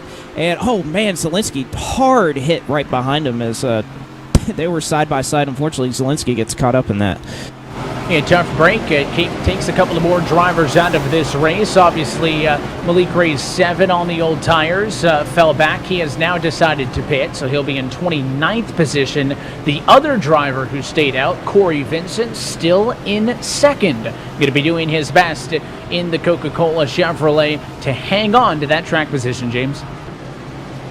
here with Steven Wilson for Stewart Haas Esports. And Steven, take us through what you saw there. What happened behind the wheel in that incident? Yeah, I mean, these guys are on 2 tires, sliding everywhere. I thought I made my intentions clear that I was going to try to go inside of Graham, and I don't know, I couldn't see to my left. I bet Colin couldn't see to his right. So we just came together going for the same spot. I mean, it happens, just being aggressive late in the race. So tried to do some damage control here in the last 20 laps, and they know we were the fastest car tonight, I guess. How worried are you with the damage that you've got now on the car? I mean, I did one sort of full speed corner there. I'm sure the straightaway's a little hurt, but hopefully the cornering is fine, and hopefully just if we have more pace than these guys on 2 tires, that'll definitely help us, but don't think we're going to be fighting for a win. Worth noting, I was in Graham's radio as that incident occurred, and his perspective on it, and I quote, "I don't know why Steven made that move. I was going to block it every day." So Well, he tried to make up some positions. Of course, he mentioned that they knew that he was the best car on track. He has led a race high 38, but a little bit pessimistic on fighting for the race win here tonight. As we get set for the restart, for more information on how to start your iRacing career, you can log on to iRacing.com for more information. As always, up to 40% off new iRacing memberships. So make sure to get on that if you want to start your sim racing career today. Of course, for series-specific stats and news, all of that can be found at iRacing.com/eNASCAR. So lights out on top of the pace car, 19 laps to go. You got Mitchell DeYoung on 2 tires, bringing us to the green flag. Corey Vincent, who was outside of Blake on old ones, and then a couple of cars on 4 freshies on row 3.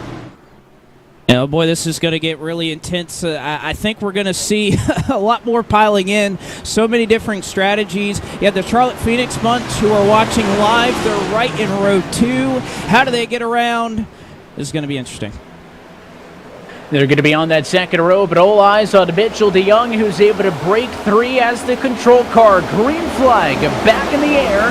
He's going to lead off down it into turn number 1. And now Graham Bolin going to go to the inside of Vincent. His teammate, the 43 of Keister, going to go to the middle lane as Vincent's going to slide back on the outside on old tires. Charlotte Phoenix, 2-3 down the back straightaway. 3 wide though. Garrett Lowe going to go inside of Casey Kerwin. And a lot of Garrett's making some moves right there. Garrett Maines nearly got into Corey Vincent, who again is stacking up that outside line. So where do you go? Everybody's going to look at that bright red car crossing the start-finish line. Those Coca-Cola marks on the side. You want to find any way possible to get around that car. And unfortunately, if you're that 42, you're that 79, you have nowhere to go. Vincent sideways through 3, almost 4 wide, trying to get around it. And towards the front, Kerwin, first driver on 4 tires, clear for third. Bolin to the inside in a battle for the race lead. And at lap 83, Graham Bolin going to go back to the race lead. DeYoung crosses over, but wrecking behind. The 15 car spins to the grass, straightens it out. No caution as Reynolds catches it.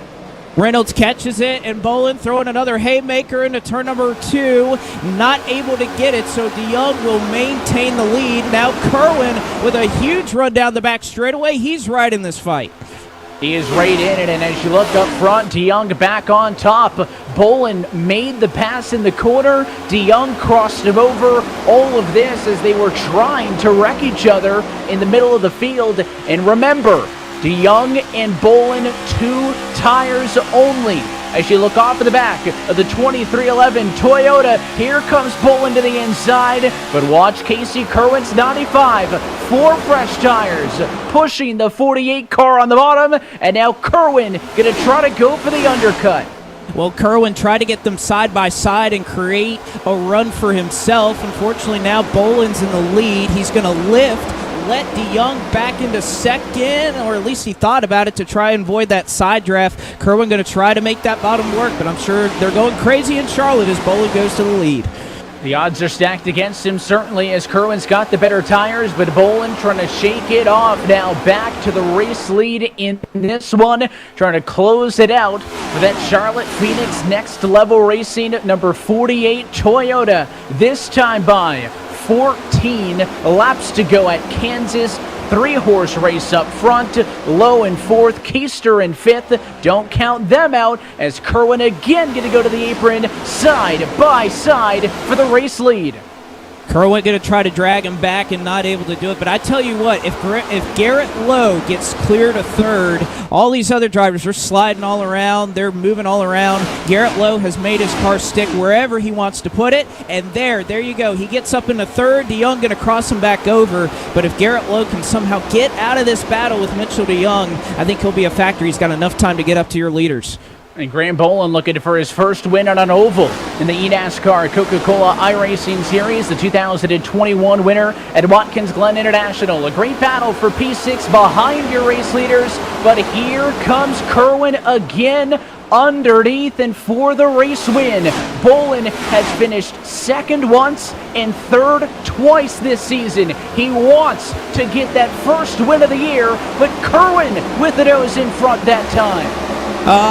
Graham Boland reminded me of Ross Chastain, pinching him all the way down to the bottom of the apron is Graham Boland. And again, these two know each other really well. So racing hard, they're slowing each other down. That's going to bring DeYoung and Garrett Lowe right into this fight. And they're going to be in the conversation, and here comes Garrett Lowe down at the bottom. He wants not just 3rd, he wants 2nd, trying to get in front of that number 95 machine to Casey Kerwin, and this is best case scenario for Boland. If Lowe and if DeYoung can fight with Casey, slow him down, it can build a buffer for the 48 Toyota. Boland's going to hold the top. He's going to get that big run off the corner every single time.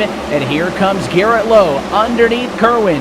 He'll go down to the bottom, damage and all. The fight's now for 2nd as Garrett Lowe making the 4 tires work as well. So Boland at a disadvantage to both of the cars behind him on tires. I tell you what, Lowe was able to get clear, and that car can just carry so much speed through the center of the corner. I think Kerwin, unfortunately, is a sitting duck here on the bottom. They're going to have a huge run. Kerwin going to try to side draft Graham. It's not going to work. Lowe going to go up the middle 3 wide, and they're going to crash. Graham Boland hard into the wall. Kerwin tries to save it. Caution is out. We heard that Graham Boland was going to block that move all day, but Evan, he was just a little bit late on that one. He did it again in the 21, had the position. Lowe going 3 wide for the race win. And in this episode of Checkers or Wreckers, it is the wrecker for Graham Boland, who's going to end this night on the hook. He was 9 laps away from a race win here, but every time he fought them off, those 2 tires just would not allow him to pull away from Garrett Lowe and Casey Kerwin. They got a new look at him lap after lap, and that time, contact into the corner, which I'm sure will be hotly debated post-race in this one. Again, certainly nothing intentional, but the 21 looked middle, and then you can say Boland might have come down a little bit. Lowe may even have moved up a little bit as well, and we'll have to take it in. Let's look for a second time. You know, we'll have to talk a little bit about this one. All right, look at Graham Boland going to be side by side with just a moment for Kerwin. Garrett Lowe going to get a bit of a run here down the back, and Lowe sees a hole. He fills it. So Lowe's down there. Obviously, Boland not looking to run the very outside. And, you know, I know there's a lot of opinions out there, but I really don't see an issue with what Garrett Lowe did. That you're in the last 10 laps, you're going for the win, and Lowe held his line. I just think Boland wanted to enter and run a lot lower than running the outside wall and just didn't know that they were 3 wide at the moment. I think that's where being live on stage, that comes into play right there.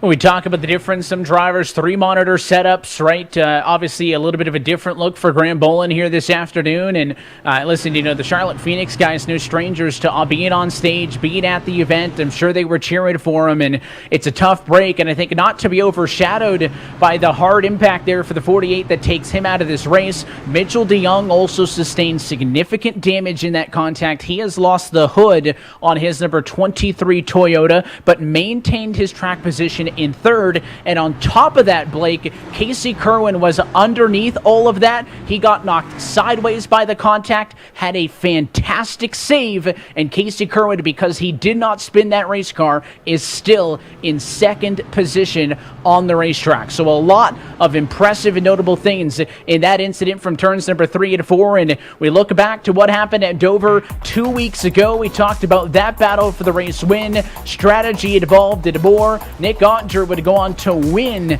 that race, but it was no walk in the park for him, Blake. Much like tonight, pit strategy, a big topic of conversation.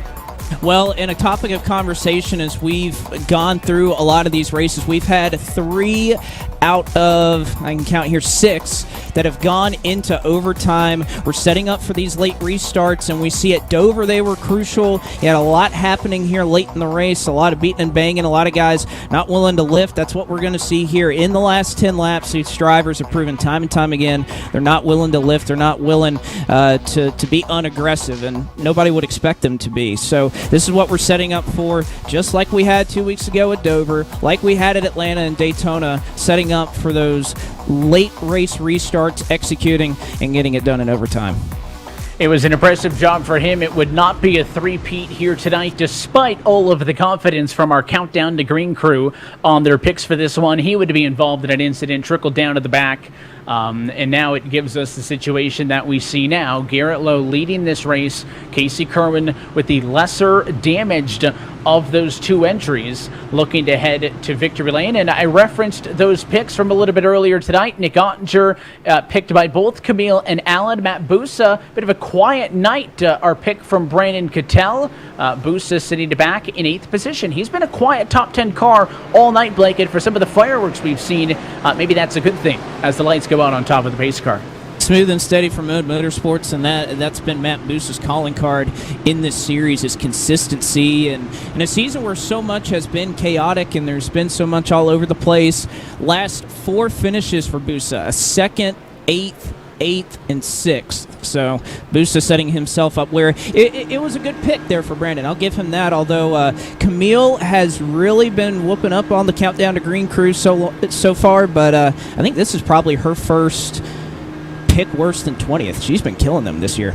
It's so much so that we had to give a handicap bonus point to the rest of the guys, so they got to step it up, and maybe Brandon's going to make up some room here, but there's a lot on the line for the drivers on the front row.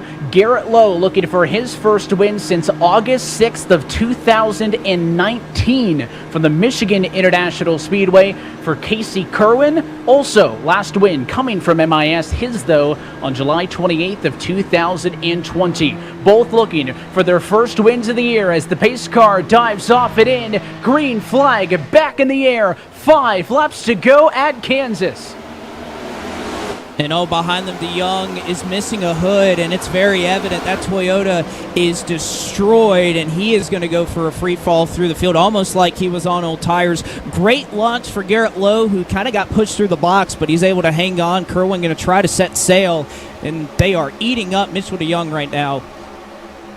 He is getting eaten alive, middle of the road. You can see to the inside. It goes one of the Williams entries. I think it's a 20, a Strauss underneath, the 5, a Novak underneath, and they are only going to continue to split him down the middle. Most of that fighting, though, for 4th odd back. I think Garrett Lowe wants them to keep it in control and get to the end of this race. He is going to play defense on the bottom. Kerwin still second, but here comes Femi Olad into the conversation. He's up to 3rd, looking for his 2nd win of the season. And I was going to wonder, does Femi push Kerwin to try to help them both? This is what Garrett Lowe wants to see in his rearview mirror. Both drivers side by side. Femi already has a win. I was wondering, do you push Kerwin up to Lowe to try to help them both? And I think that's what Kerwin's going to try to do. He recognizes he needs a little bit of help. They don't need to be side by side if they're going to chase down that 21. And he was able to clear him pretty good. You look off the back of Femi Olad to the 95 of Kerwin. Vicente Salas at 4th. It was riding the bottom of the racetrack. Michael Guest rounds through your top 5, but Garrett Lowe has been good on the bottom defensively. Femi going for the completely different attack. But the driver at Revere, Massachusetts is going to be able to close this lap. Only 2 laps to go. Well, I think Kerwin's got a little bit of right front damage from that incident. He's going to be able to hang on but I don't think his car is in enough of a good state to be able to try to run him down. Femi, though, trying the high side. I'm surprised if you're Garrett Lowe. Run the high side. Don't let him build up a huge run. We'll see what he does here at 3 and 4. 3 wide back in traffic, and these guys keep it calm to the white flag. Mullis on the very inside. It's the 75 of Boosa midway, and the 7 of Malik Ray with a great bounce back. They're fighting for a top 10 spot with the white flag. White flag, 1 more lap to go, and Olad is within 1/10 of a second of your race leader. You can see it on the left side of your screen, battling hard for the top 10, but Garrett Lowe setting away. Femi gets loose off of turn 2. Trying to get his 2nd career win in the series, but most importantly, Garrett Lowe came into tonight 20th in the standings, right on the relegation bubble, and a huge win. Gonna put him into the postseason. Garrett Lowe wins at Kansas.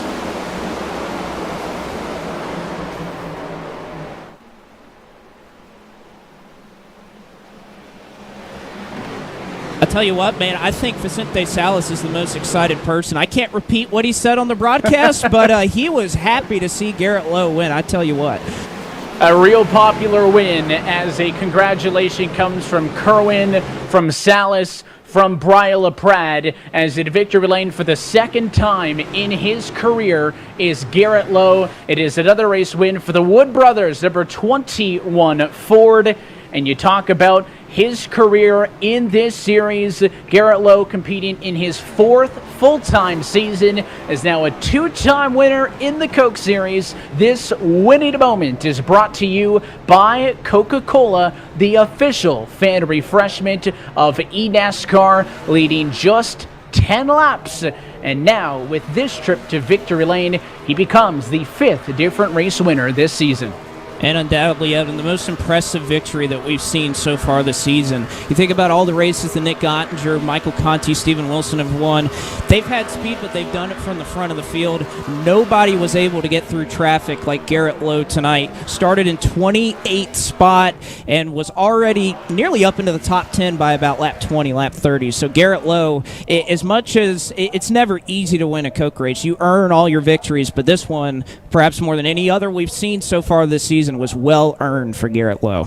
And as I mentioned, coming to the stripe, it has been a hot and cold year for him. He's had some good results, including a 12th place finish just a week ago at Dover, a top 10 finish a little bit earlier at Richmond, but he was 20th. He was exactly middle of the road. He was on the relegation bubble coming into tonight. This is a season-changing victory for Garrett Lowe as we take a look at our Coca-Cola move of the race.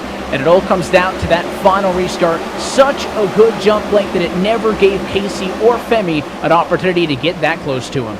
Well, no, he timed it perfect. And again, he was getting shoved through the restart zone a little bit. As a leader, that can be a little bit jarring. He played it perfect. Kerwin wasn't able to quite guess when he went. And obviously, a little bit of right front damage slowed Casey Kerwin down a little bit. That's the other thing, Garrett Lowe. Sometimes damage will help you. You see a little bit of a bend on the rear end. I don't know. Maybe that's what that 21 car needed just to get right in shape. But a great restart. And obviously, just a wonderful drive through the entire field to get up to the front. Yeah, made it look a lot more like a fighter jet. G-Lo is in victory lane here tonight from Kansas. Blake, you're on the radio with him. And Garrett Lowe, like you said, entered tonight, tied for 20th. And Garrett, how does this change your season, driving up through the field and getting the win here tonight? Oh man, it's huge.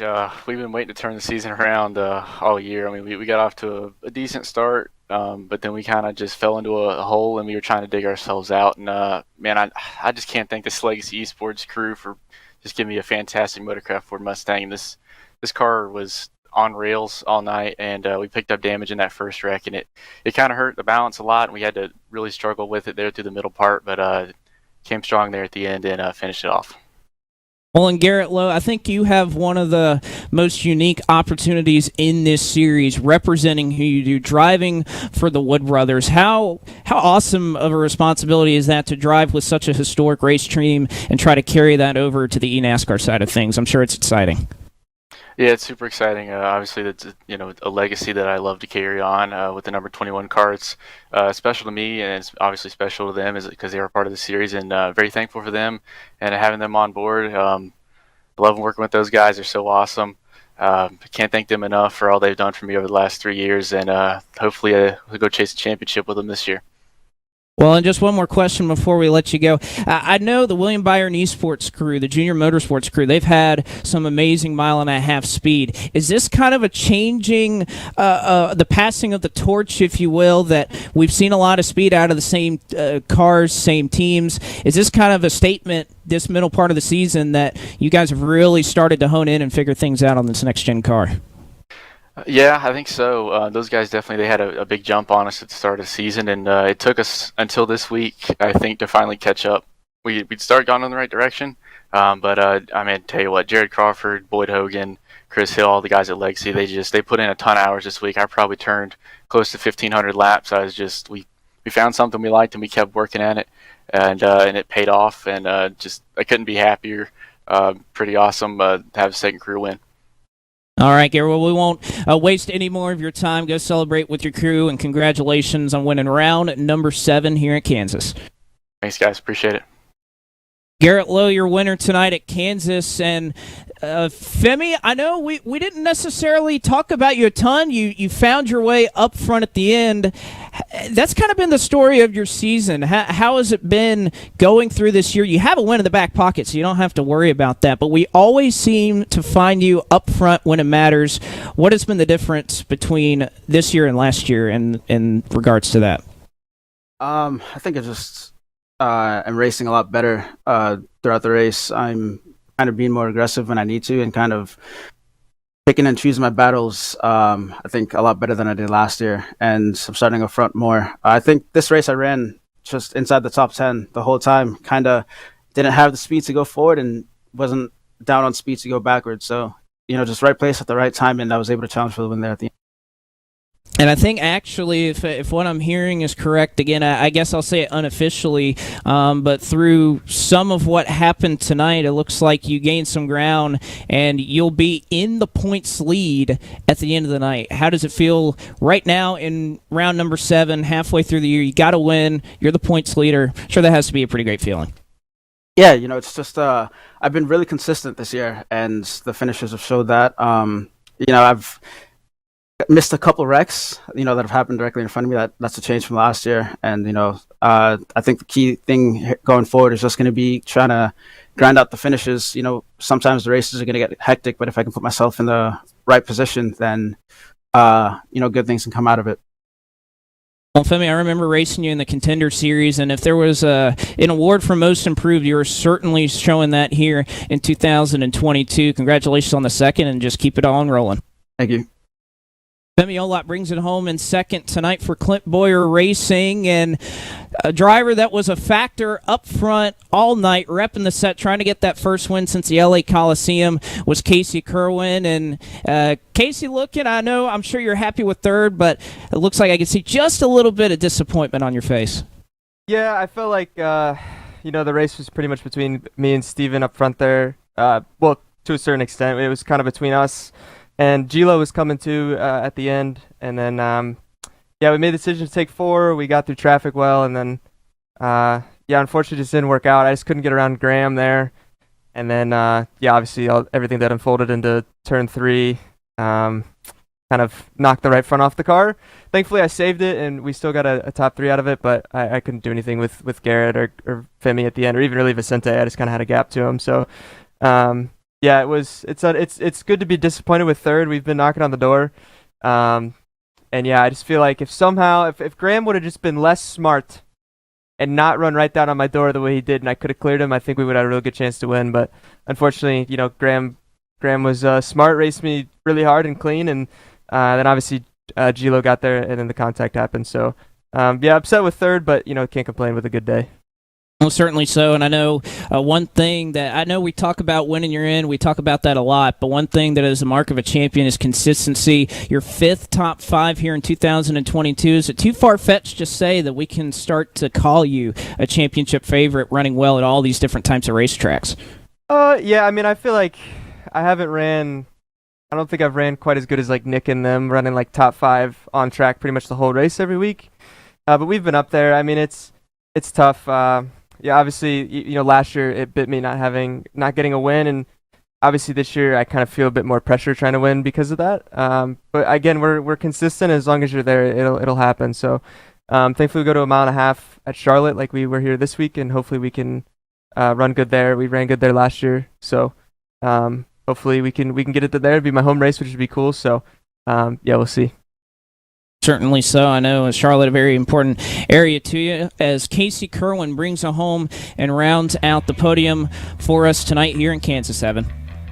It was a great run for all of those drivers, and we appreciate their time. We take a look at our Coca-Cola full race results tonight. Garrett Lowe, Femi Olad, and Casey Kerwin on the podium tonight ahead of Vicente Salas and Donovan Strauss. Zach Novak, Taylor Hurst, Michael Guest, Liam Brotherton, and Brian LaPrade. Those two drivers sneaking in for top 10s.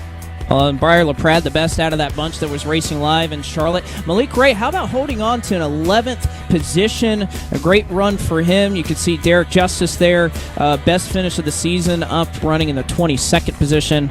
And about 11 drivers, Evan, that weren't able to see the checkered flag. And notably, Ottinger, Zelensky, Clampett, all drivers who started inside of the top 10 that finish in the bottom of those top 30. Next race, though, in a couple of weeks' time, we go back to another intermediate racetrack for 100 laps. Blake, at the Charlotte Motor Speedway. How is that race going to differ compared to the one here tonight?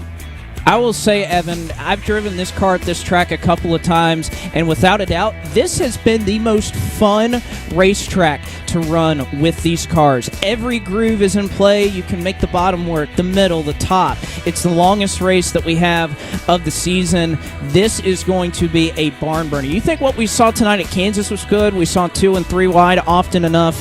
This race, and I'm saying this from firsthand experience, is going to be incredible. These cars race so well at this racetrack. I can't wait to see it here for a very, very long endurance race for this series.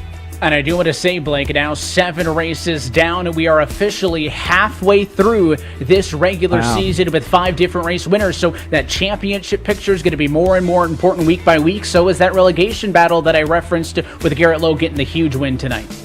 Certainly so, and as we continue to move forward, those spots are going to continue to tick down and tick down. We're going to see more winners. I think seeing 10 would not be out of the question. So if you're one of those drivers, like a Casey Kerwin, who has had a lot of consistency now, you're running top 5 in the points, you start to look over your shoulder and think, do I have to get a win? Do I have to be more aggressive to try and make my way in the playoffs? I think that's one thing as we get closer to the postseason, that's what's going to be in these drivers' minds. And we're looking forward to you joining us for the next chapter of this championship battle. But until next time, that is it for us here tonight from the Kansas Speedway. Of course, for more information on how to start your iRacing career, you can log on to iRacing.com today. As always, up to 40% off all new memberships. So get in on the action with iRacing, where every day is race day. On behalf of our entire team, though, at iRacing NASCAR, our entire production team downstairs, including our Countdown to Green crew, and for your broadcast team tonight. For James Pike on pit road, for Blake McCandless, and myself, Evan Pasoko, I want to thank you for tuning in and congratulate Garrett Lowe on his 2nd career eNASCAR win. The second half of the regular season kicks off in 2 weeks' time. That one on Tuesday, May the 24th, for the virtual Charlotte Motor Speedway. That race and every race of the 2022 eNASCAR Coca-Cola iRacing Series can be found exclusively streaming at eNASCAR.com/live. Till next time, good night from Kansas.